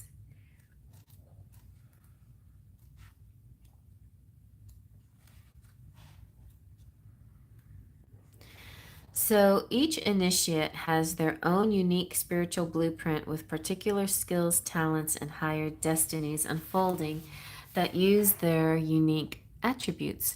Part of your spiritual blueprint is a special relationship to the energies of the goddess.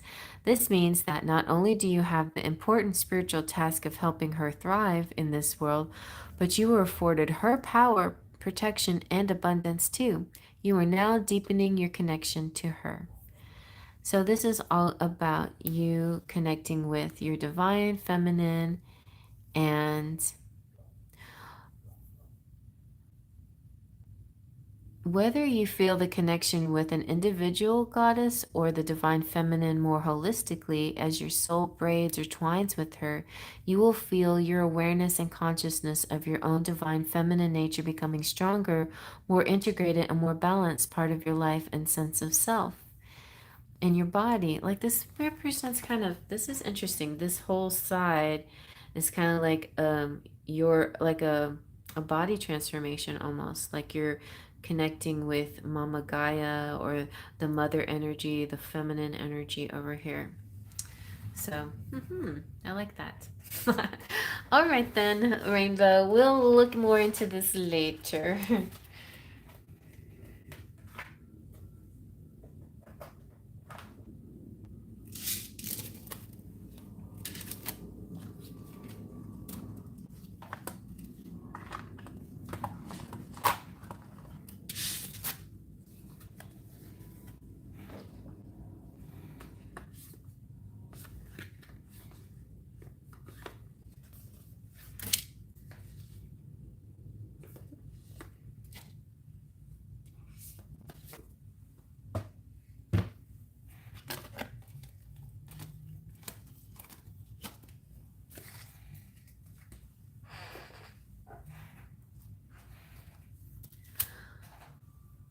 I'm great, Giggles, but I already did your reading. Sorry. I was talking to you while I thought you were on the treadmill, so you have to go back and listen to it. I thought I didn't realize you wanted me to skip you because Rainbow asked me to skip her, so I went to you and you said that your signal was funny, but I didn't know that you were asking me to wait. So I did your reading already. So just go back. It might be kind of fun to read something. Oh, okay. Now we've got Wendy here.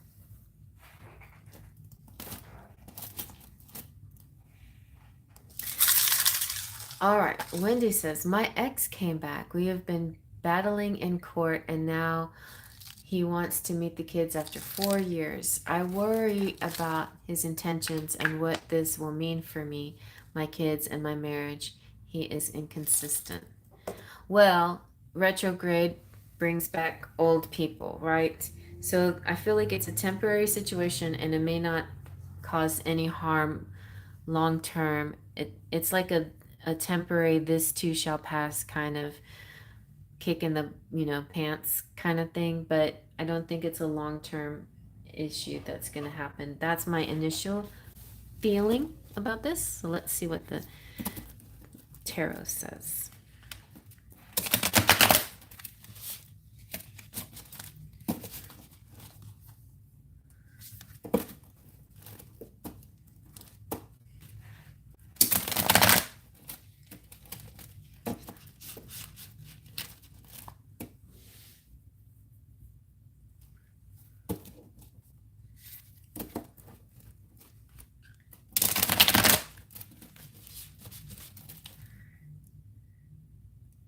Rainbow says, Cherry, before I go, I have a question. Do you do animal readings? Yes. On how to understand our pets a little bit more since they can't talk. Yeah, I can do animal readings. I'm actually pretty good at them, I think. And I remember this one lady I ran into or online who did animal readings, and I swear, like, to this day it's still true. It comes out true. Every time I do stuff with the cats, I feel like, wow, it's still true, like everything that she said. But yeah, and I've also talked to past and animals who have passed on too, like Elizabeth's dog and so on.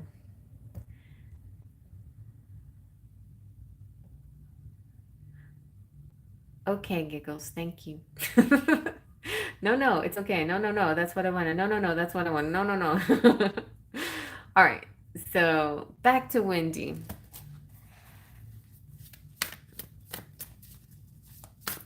I'm feeling kind of hungry. After Wendy, maybe I'll get a little bite to eat. All right, we have 10 of Wands.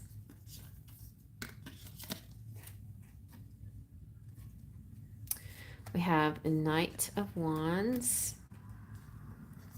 And 3 of Wands. Well, all of this fire, wand energy. Wands is like the most temporary suit in the tarot. And the Ten of Wands is, it's kind of like the working hard, a hard working energy.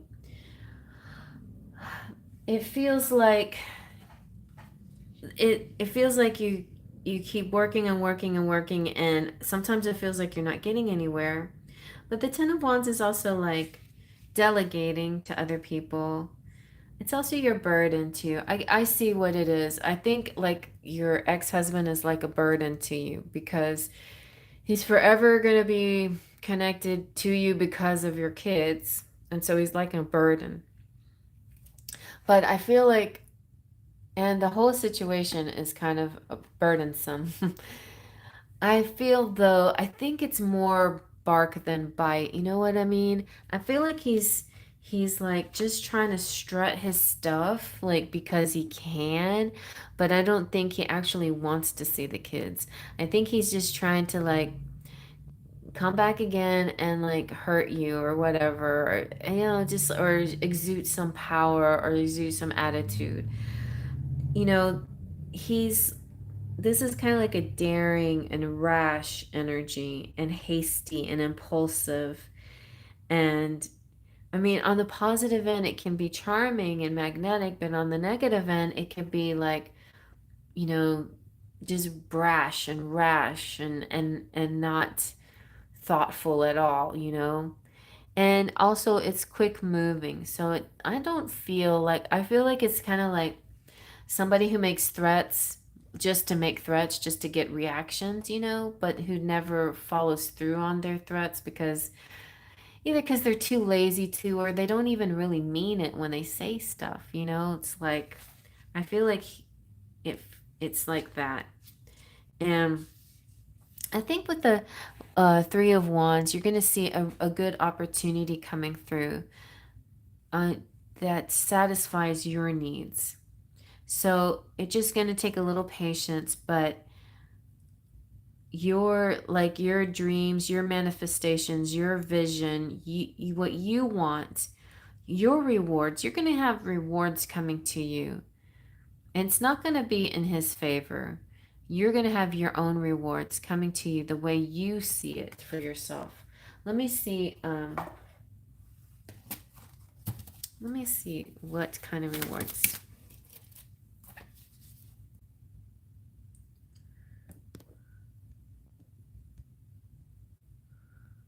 Oh, good night, Rainbow.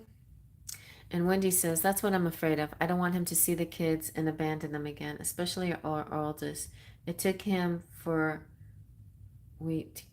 while to get over his dad leaving him. Yeah, I get it.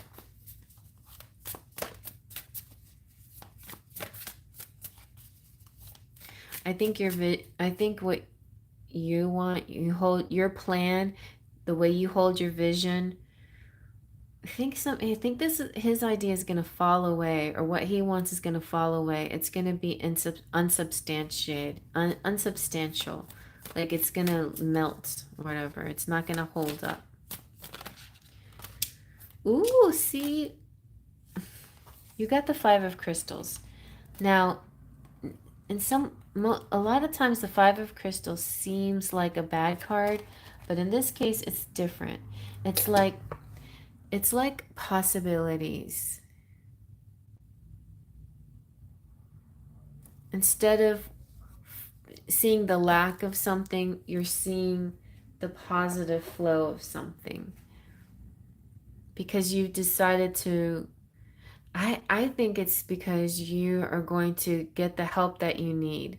Instead of feeling like you're the victim of the system, for instance, or like you actually will be able to manifest a favorable outcome for yourself. It may feel like you might not win because of what, you know what I mean? There's like this feeling of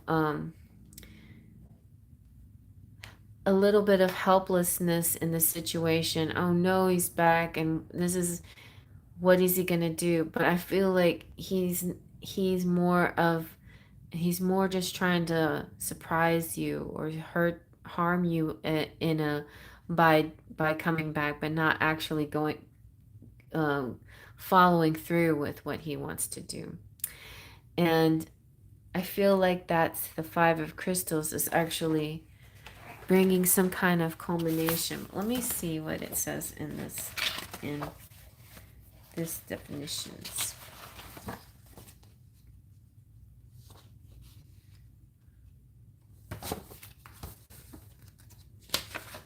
The Five of Crystals. See, yeah, I think this is like, it's, don't let your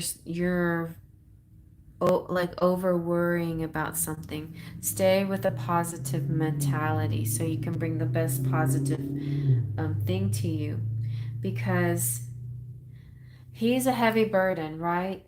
But you will find people who will help you with a solution that's good for you and your kids, because that's ultimately what's going to be most important to everyone. What's good for you and your kids. All right, let's see what does your Starseed Oracle say?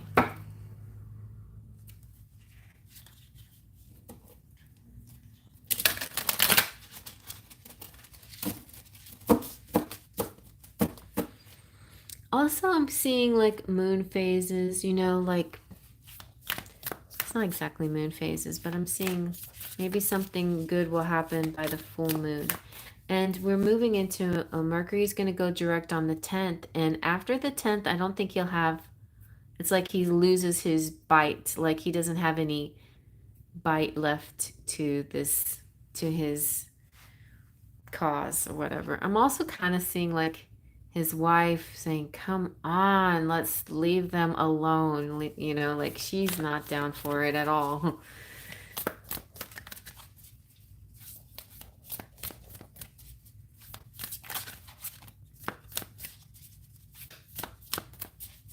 I just see him sort of like drunk.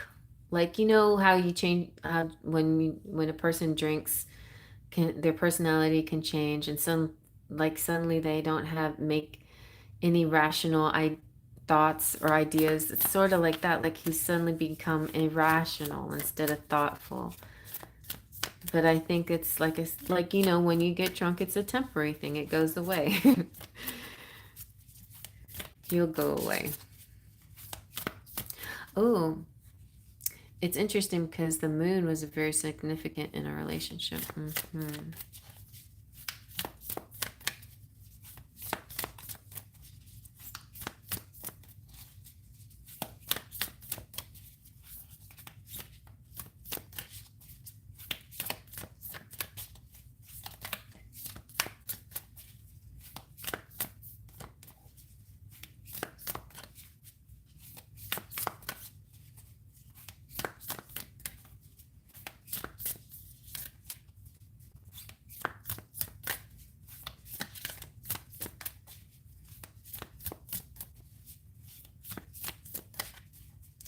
Well, do you want to say anything? This deck, I don't know if this deck wants to say anything. Let's try a different deck. Let's try the Lumen Oracle.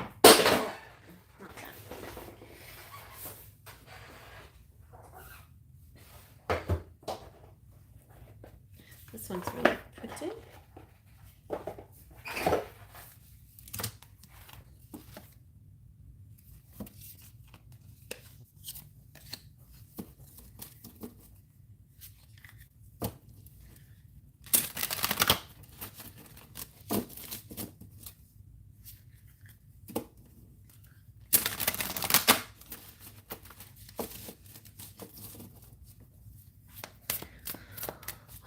Let's see.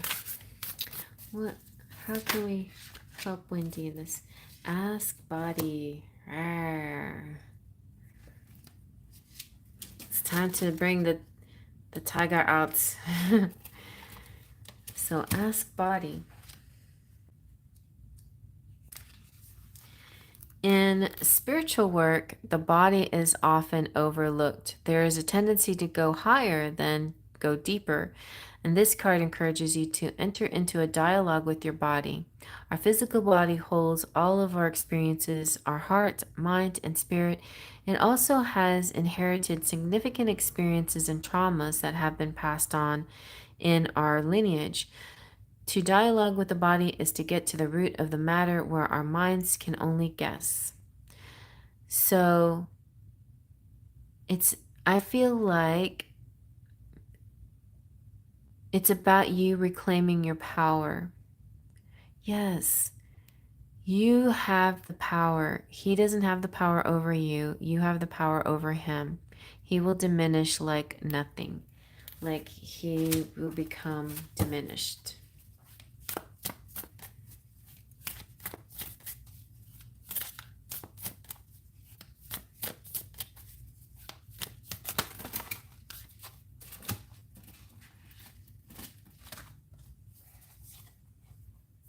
Nice.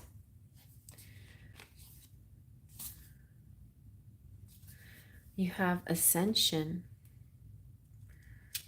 Moving, yeah. It's kind of like, this feels sort of like it. You know, like this ascension, this getting out of this bad experience and moving on to a better place. And it's like he's gonna release this idea. Because he's not really focused enough to follow through. You don't have to let him. Who cares? You know, I mean, I shouldn't say who cares. You don't have to let him because you know what's best for you and your family. You don't have to let him. So the Ascension card is talking about a testament of all the work that you have done. This is a nod from the universe that your efforts are seen and being rewarded. I feel like that's going to be reflected in the people around you that will stand up for your point of view, your cause. So there's going to be people here that, you know, believe in your point of view. Like you won't be alone in this. You won't, oh look, and then the moon again. You won't be alone in this, in your decision to not let him come back into your situation. And I don't even think it's going to matter because you think he's going to release it before it even becomes an issue. So, yeah.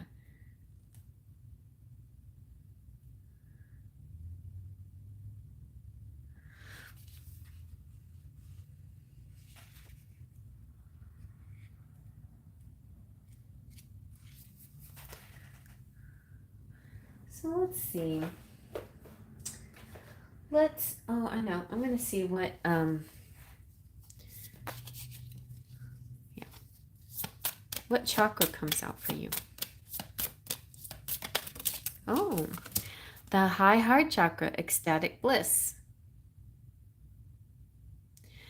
This card taps into the blissful oneness we feel as we drop our edges and protective containers. This is a place where we feel held and seen enough to flow into oneness, where the eternal part of me meets the eternal part of you.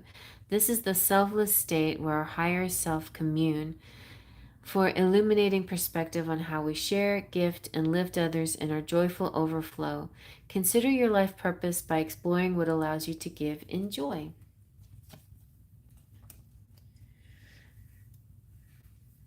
So, yeah, I do wish he would be a father to my kids. I know that deep inside he could be a good dad, but I do know that he's very broken now.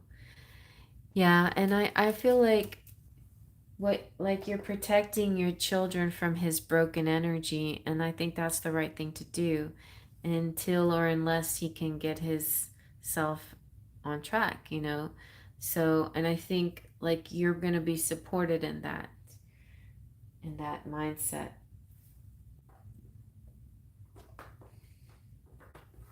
Let's see what energy Oracle wants to come up.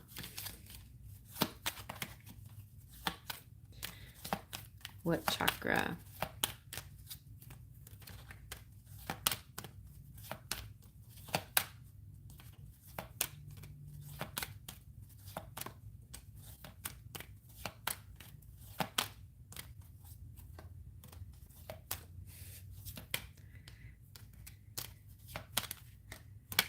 Well, maybe none of those.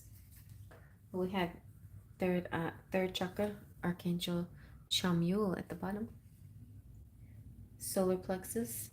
You know what? I remember when he came out when you were needing a zest for life. Let's see about Isis.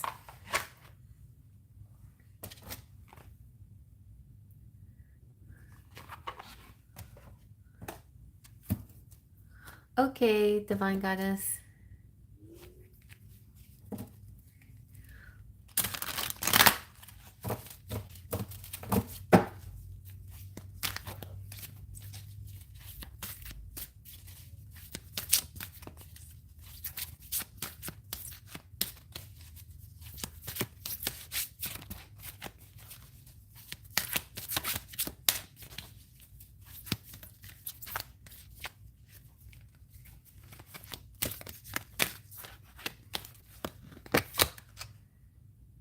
Abundance, nice. Abundance of Sothis.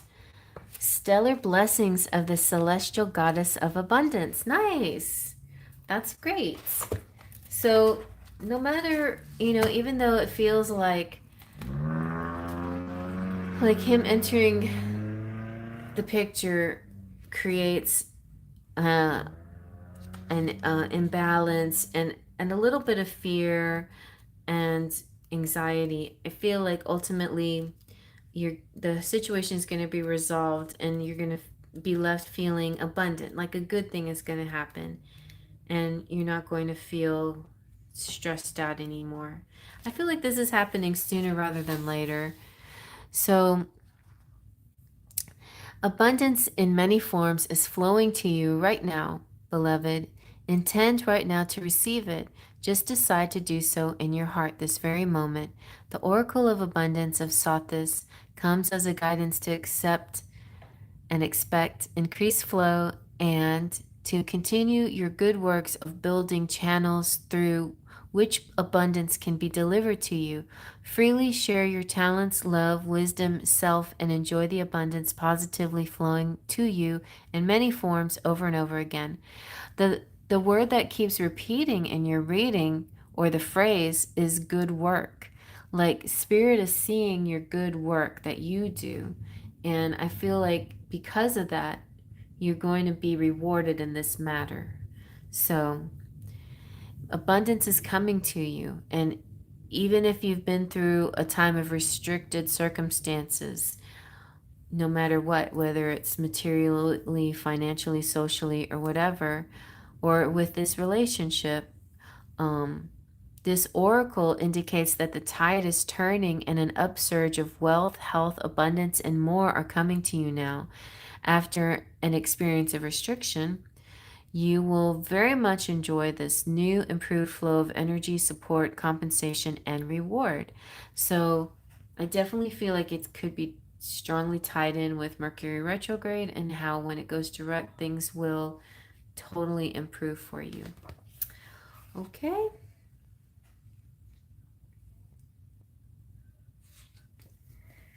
I hope that helps.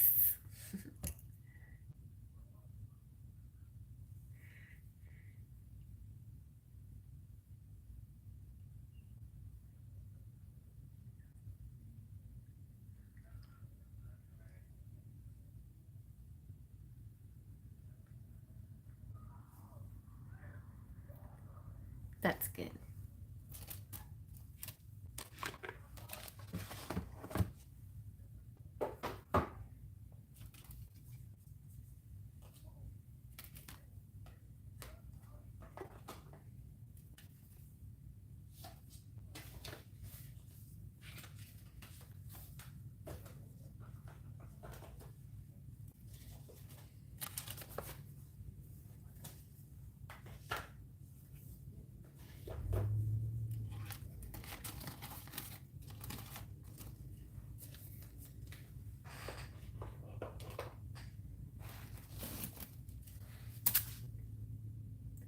You're welcome.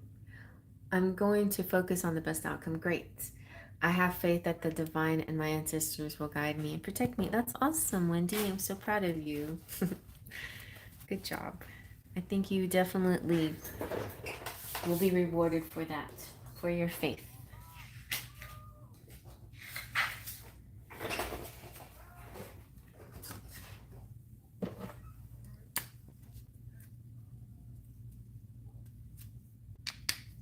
I'll be right back. I'm going to get a little snack, I think. Somebody outside is making a lot of noise.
Okay.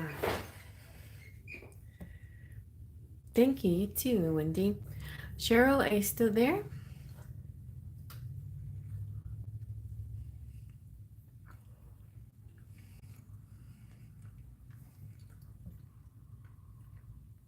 Hi. Hi, Cherry. I want to know if things will get better socially for me soon. Since my best friend passed away, I'm afraid I won't find that connection again. I still feel lonely without her. Aw. I'm surprised at how connections still can happen. And yeah, I understand the feeling. Like, sometimes you wonder if there's any more soul people out there, soul friends, soul mates. And God surprises us sometimes. So let's see.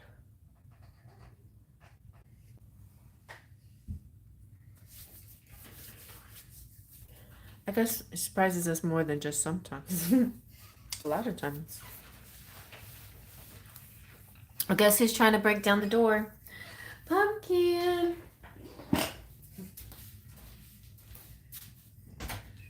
Did you know it was Cheryl's reading? Come on. Come on.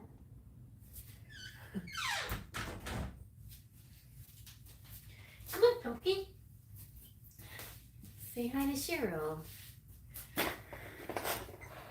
Cheryl, Pumpkin's here. See, she said, hi, Pumpkin. It's time for Cheryl's reading. Are you going to give her some good energies? Yeah? Yes or no? Yeah? Is that a yes or no?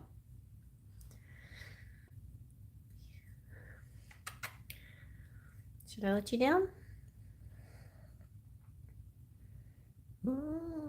Yeah? Okay. All right.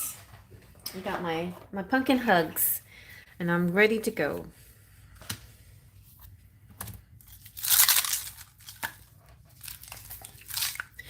Pumpkin, my Taurus, who's strong like a bull, knocks down the door.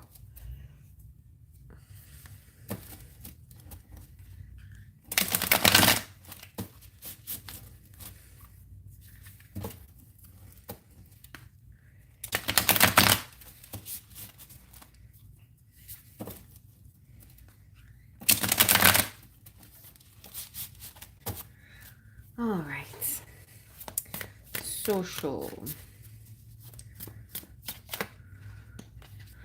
Oh, you got that's so good. You got 6 of Cups. That's a nostalgic card. You're gonna be talking to somebody who you can reminisce with, like the good old days. Like somebody who's in your same generation where you can talk about similar things that you did growing up. And 2 of Swords, you getting in your head a little bit. And 10 of Crystals. Nice. All right, let me get one more.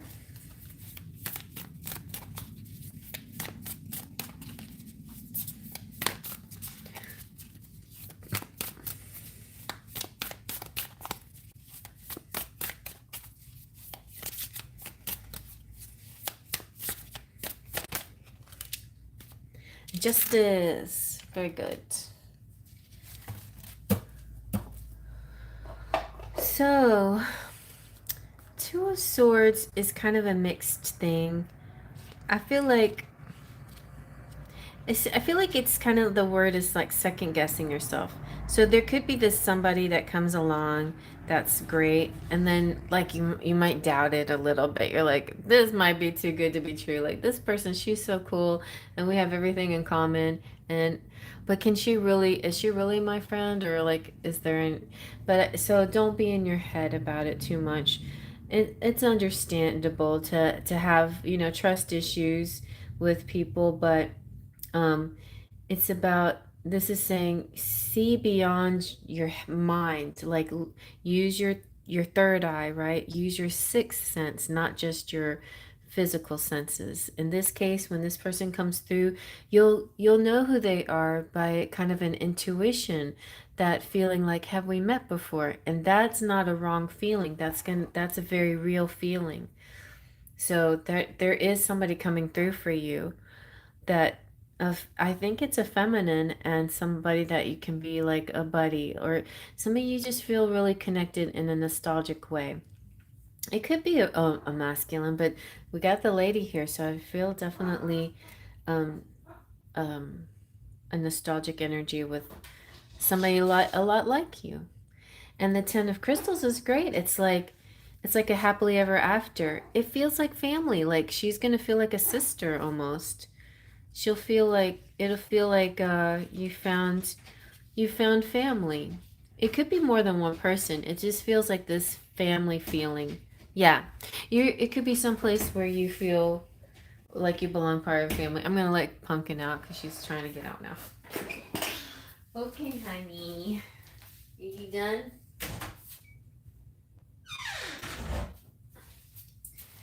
She has business to take care of. She's off to seek her friends. Now, Pumpkin has like imaginary friends. Even though she has Will, who's a real friend, she still has her toys that she plays with. They're her imaginary friends. So, let's see. Okay, let's get an oracle.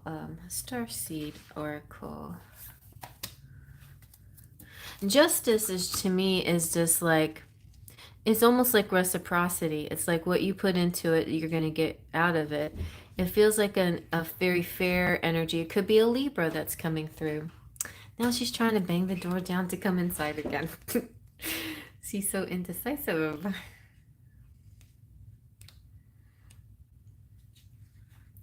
It represents, balance and harmony and equilibrium and logic and fairness and ethics, like an ethical person.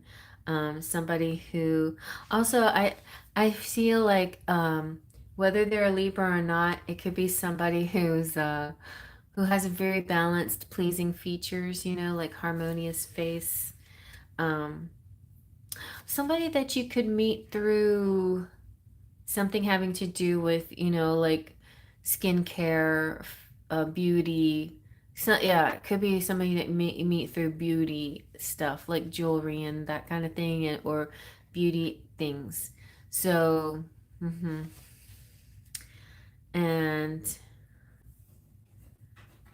this could be like maybe a divorced lady too. Yeah. All right, let's see what the oracle says. And because justice is here, it feels like a divine energy. Like major arcana represents out positive work from the universe, positive outside energy from the universe, and the people involved are high level people, so they won't be like, low levels. They're good quality people coming through for you. Somebody that will totally be on your side no matter what you talk about. And you'll be able to talk about anything with them.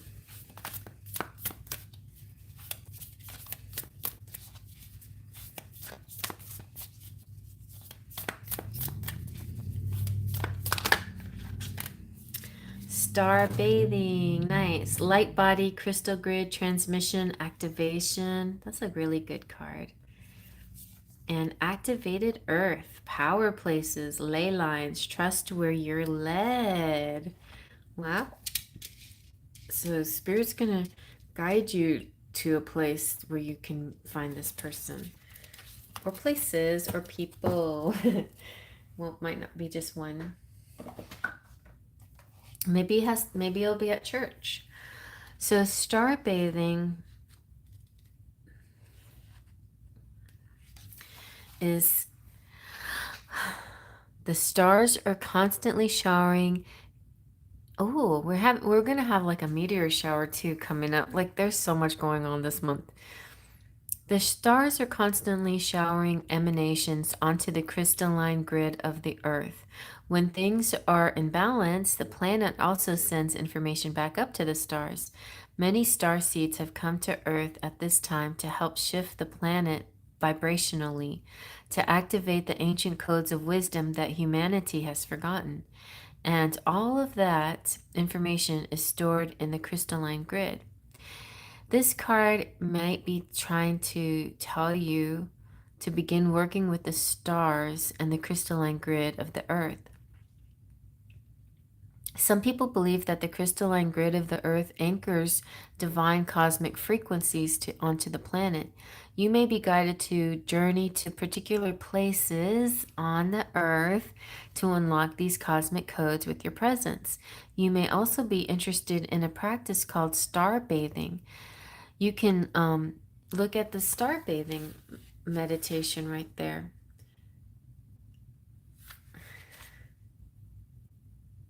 Yeah, isn't that pretty? Um, This card usually comes out because you're here to connect with the crystalline grid of the earth, either in your hometown or by traveling to other places without quite knowing why. It can also mean that your light body, your energy body in its highest form, is being activated. And if that resonates, take things extra slow in order to integrate this change of vibration. I feel like I feel like it is a very starseedy way of explaining that you're going to be guided to a place that you find your people, or people that, you feel common. Yeah, so I feel like you're going to be guided, this guided energy within you, because this is about power places, ley lines. Trust where you're led. Ley lines are invisible pathways on the land along which energy travels. They can be sensed when we tune into them with our subtle senses. Also known as spirit paths, they've been compared to the meridian system of the body used in Chinese medicine, and they link sacred sites, stone circles, burial mounds, and places of worship worldwide.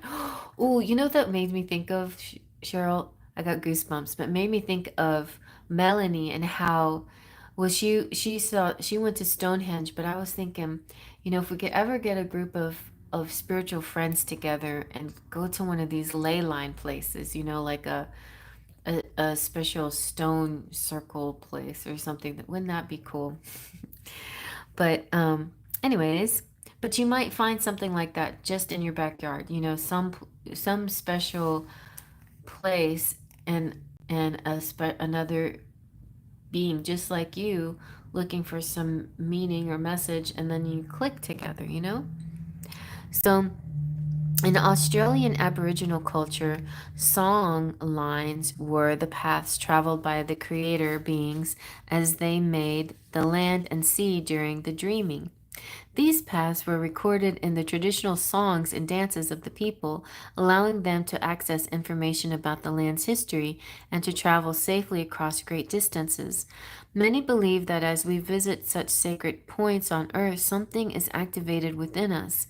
Some also believe that by connecting with the land with devotion at these sacred places, something is activated within the planet too. Are you being called to travel to a sacred place that your soul remembers, or to tend the land you live on, to honor and acknowledge the known and unknown? Oh, I just heard something from Gigi, because she was a churchgoer, and she's the one guiding you to church. I think that's where you're going to find your other friends. I think so. Maybe an after church curricular activity may connect you with other people that you will like. So, but maybe it's going to be Gigi herself who guides you. So honor and acknowledge the known and unknown keepers or nature spirits of that land. As you connect with the earth and honor its keepers, the land opens up more fully to hold you. The fruits provide more nourishment, and the guardians watch over you. Nice. Yeah. Yes, and I suddenly want to get letters. Want to get letters. I don't know. But I was going to give you a ISIS card. Let's get letters. Okay.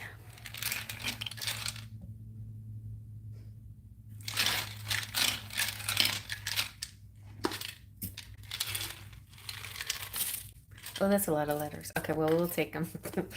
Well, maybe if we get too many repeat letters, I'll put some back. Okay. We have K and Q. Ooh, maybe we got Queen here.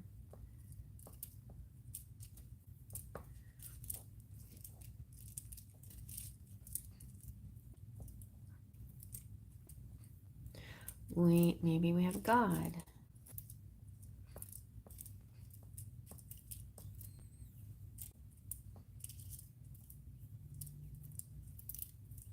I recently did the letters to get a message, and my name was in it.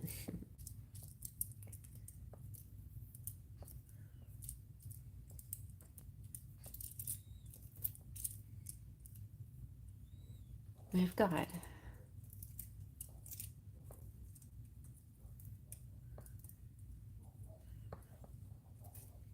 and Queen.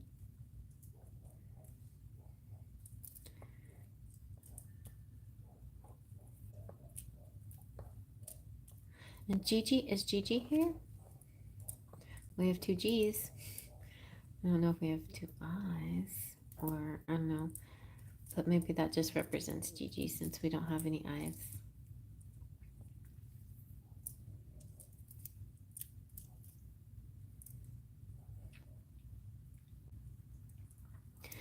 What do you want to say? God bless. She's saying God bless you.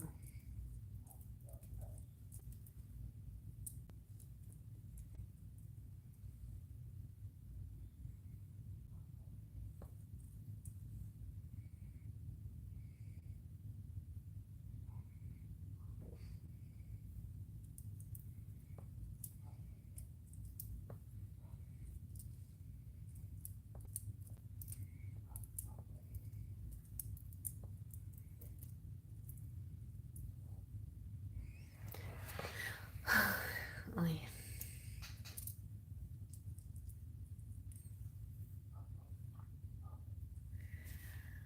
Do you see anything, Cheryl? I saw God bless and Queen.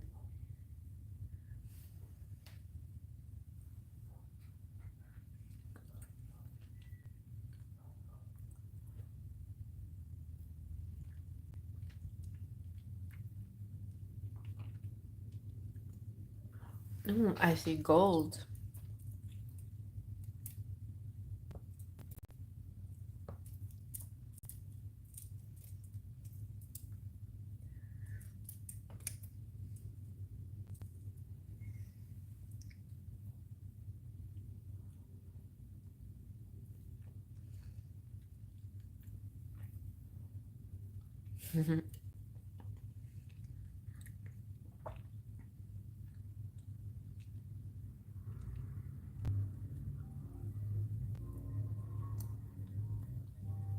I need an eye. A few of them.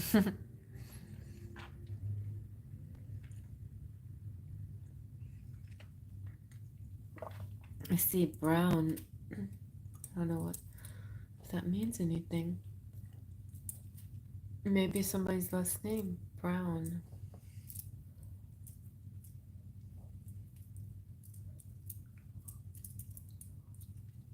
And own.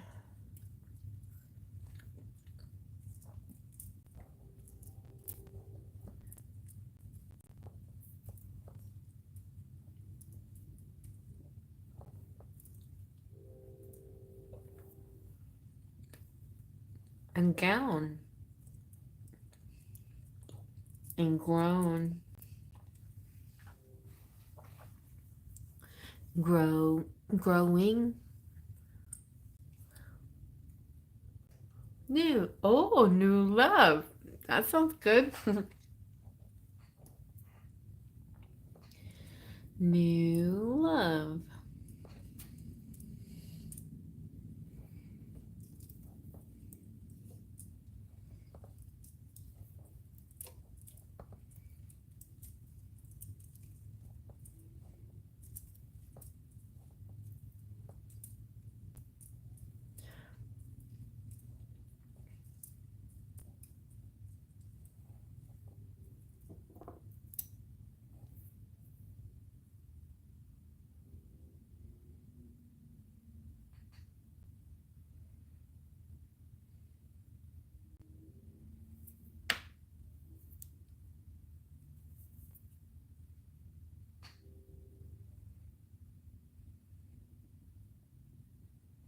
Well, we'll leave him out and keep looking. But I'm gonna get you I'll get you an Isis message, Isis Oracle.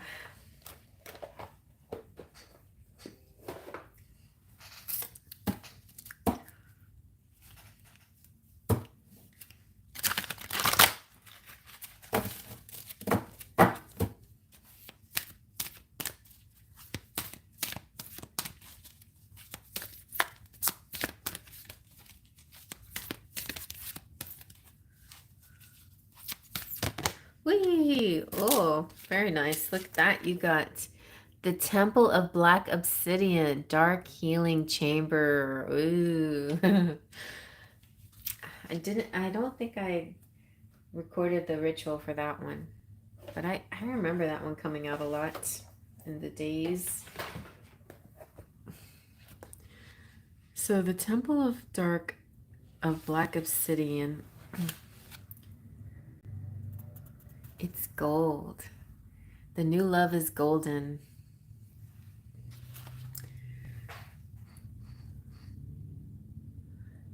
And the new love is also a blessing.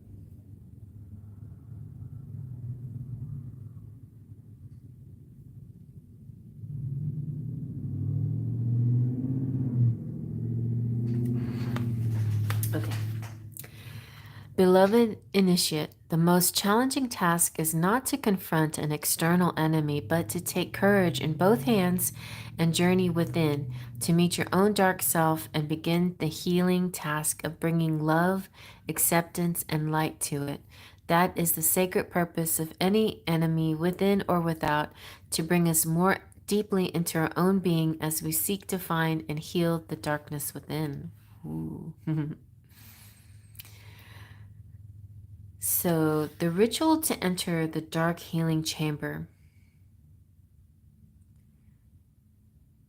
This is about you giving yourself unconditional love. You must be able to recognize judgments that you hold towards yourself, not as truths, but just as old patterning.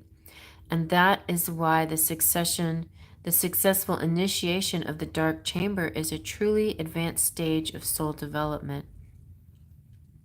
The heart has become willing to love unconditionally, and the initiate must be able to witness feelings that arise with kindness and acceptance, but not fall into them overwhelmed, crushed, or deflated by any darkness found within. It is worth a challenge because finding peace from pain, self criticism, self doubt, fear, and self judgment through healing in this temple is a gift beyond measure. So, if you want to try this, this ritual into the dark healing chamber, find a peaceful, quiet place to lie down and rest or sit comfortably where you will not be disturbed and can close your eyes and focus on your breath, taking your awareness inside. Become aware of a vast, open, dark space within you, reaching high and wide and filled with a sense of peace. Within that dark space, you become aware of a beautiful winged goddess in a long white robe with a solar headpiece and a crescent moon on her head. Her neck and arms are piled with jewelry made of black obsidian, which gleams in the darkness, reflecting the light of her aura and white robe, signifying her great inner sight and wisdom. She gazes at you thoughtfully and then directs your awareness to a great temple in the distance as if an invitation. If you wish to remain here with her, simply receive her blessed presence into your heart. Rest until you feel ready and then open your eyes. But if you wish to continue, follow the remainder of the ritual here. So if you wish to continue and go into the temple, you will be instantly taken there with her right now. At the temple entrance, there's a small antechamber, and as you step inside, you see that it's lined with rose quartz and soft pink cool shades. The Lady Isis in her white robe is with you. She suggests that you take as much of this endless love energy that fills the antechamber of rose quartz into your being as you can. It will support you in the temple of the black obsidian that lies deeper within the temple complex. You can do this by allowing it to penetrate your heart until you are as full as you can be. The lady also offers you a small golden bottle, which she has filled with the pure love energy. You can choose to take her gift with you into the dark chamber. Feel the love in your heart and say aloud, I am filled with love, unconditional now, and I commit to love, honor, and accept myself no matter what I see. I am human, light, and dark. I have been all things. I love all things, and I know that I am none of those things. I am a divine soul. I love, forgive, trust, and rescue myself from criticism now. Through my own free will as a sovereign being of light, so be it. She steps back from the entrance to the temple, and you step through it, entering into a dark chamber paved completely with gleaming black obsidian. The energy within the chamber is neutral, and the darkness of the volcanic glass reflects you at all angles and surfaces. You sit quietly in the center of the temple and become aware of the softness of the rose quartz energy that exists in your heart. You may see, sense, or feel all parts of you reflected in this dark chamber. You can become aware of yourself in totality. What is your feeling of this? Is it peaceful, confronting, frightening, or loving, or a combination of all these feelings? If you can, send the love in your heart, the rose quartz energy, in all directions, gently touching every surface of the chamber that reflects you back to yourself. If you begin to feel fear, hate, panic, or rejection, send more love. And if you find it difficult to do this, imagine drinking the gift in the bottle from the Lady Isis, the strong love that she gives you, which will conquer any fear. If you choose to withdraw from the temple at any time, if the process becomes too intense, Isis will guide you back through the rose quartz antechamber and back with love to your heart, honoring your boundaries and your needs. If you choose to remain in the dark chamber after some time, as you become peaceful in this space, it will open up like a pyramid unfolding from the inside, and you can step out of the top of it whole and replenished. Lady Isis greets you, offers you another gift, a blessing of pure golden light in your heart. Be aware of your heart and your breath, acknowledging that you have done well. Return to your body now fully, and when you're ready, just open your eyes. And the incantation that you can say is, I call upon the temple of obsidian black. I call on the love of Isis so strong, stronger than any judgment or attack. It heals and makes whole any past wrong. I now choose to see the truth of my being whole. I see how in this pain I played a role. I choose to let pain of judgment be released. I choose to love and accept with deep peace. Transformation and healing now come to me. I love all parts of my being, infinite and free. There you go. I like that too because it feels good and healing. It's as good as gold.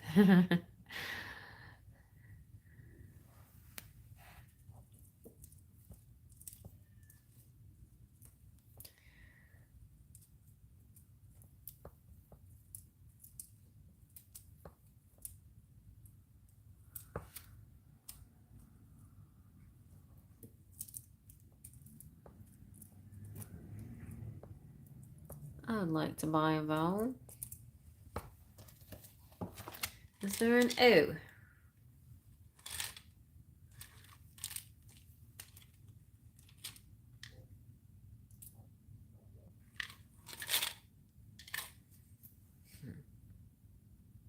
You're welcome. Well, everyone, I hope you have a peaceful rest of your Lionsgate portal, and that ritual, the Temple of the Black Obsidian, might be a nice ritual that you can do tonight before you go to sleep fully. But whatever you choose to do or not do, that's perfectly fine. I wish you blessings and positive abundance and love from all the higher sources, and also from the people that you interact with too in your day. I I, I wish that all these people also give you the most positive feedback and kindness and goodness in their hearts. So that is it for tonight. I'm glad I ended with you, Cheryl, and then Divine Goddess, I'll do a email video reading for her.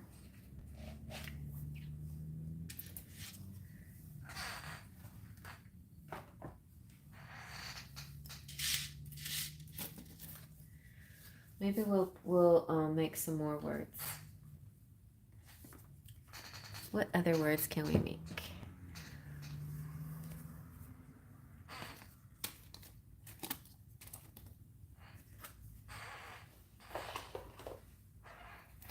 So we've got good as gold.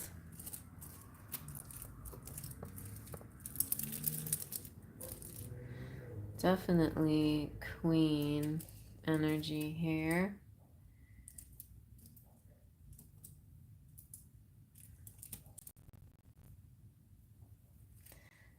The queen bee.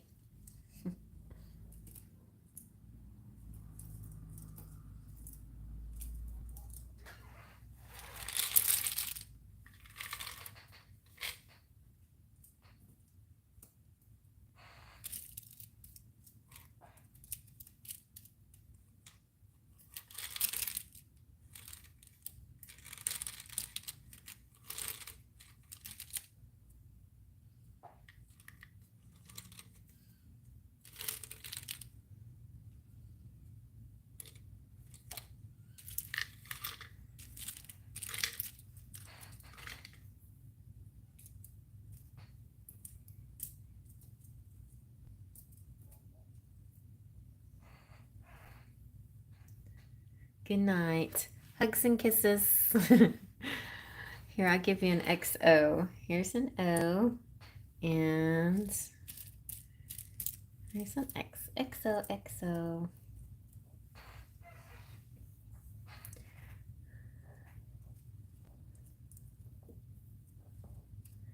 Oh, let's see. I think I see a be well.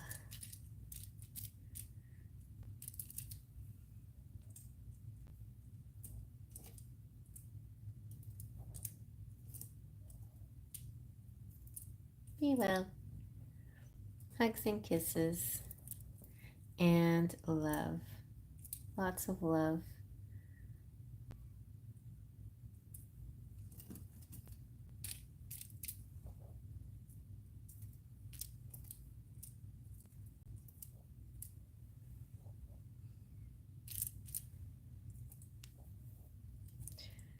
And kisses. Oh yeah, kiss. We need lots of eyes in our life here.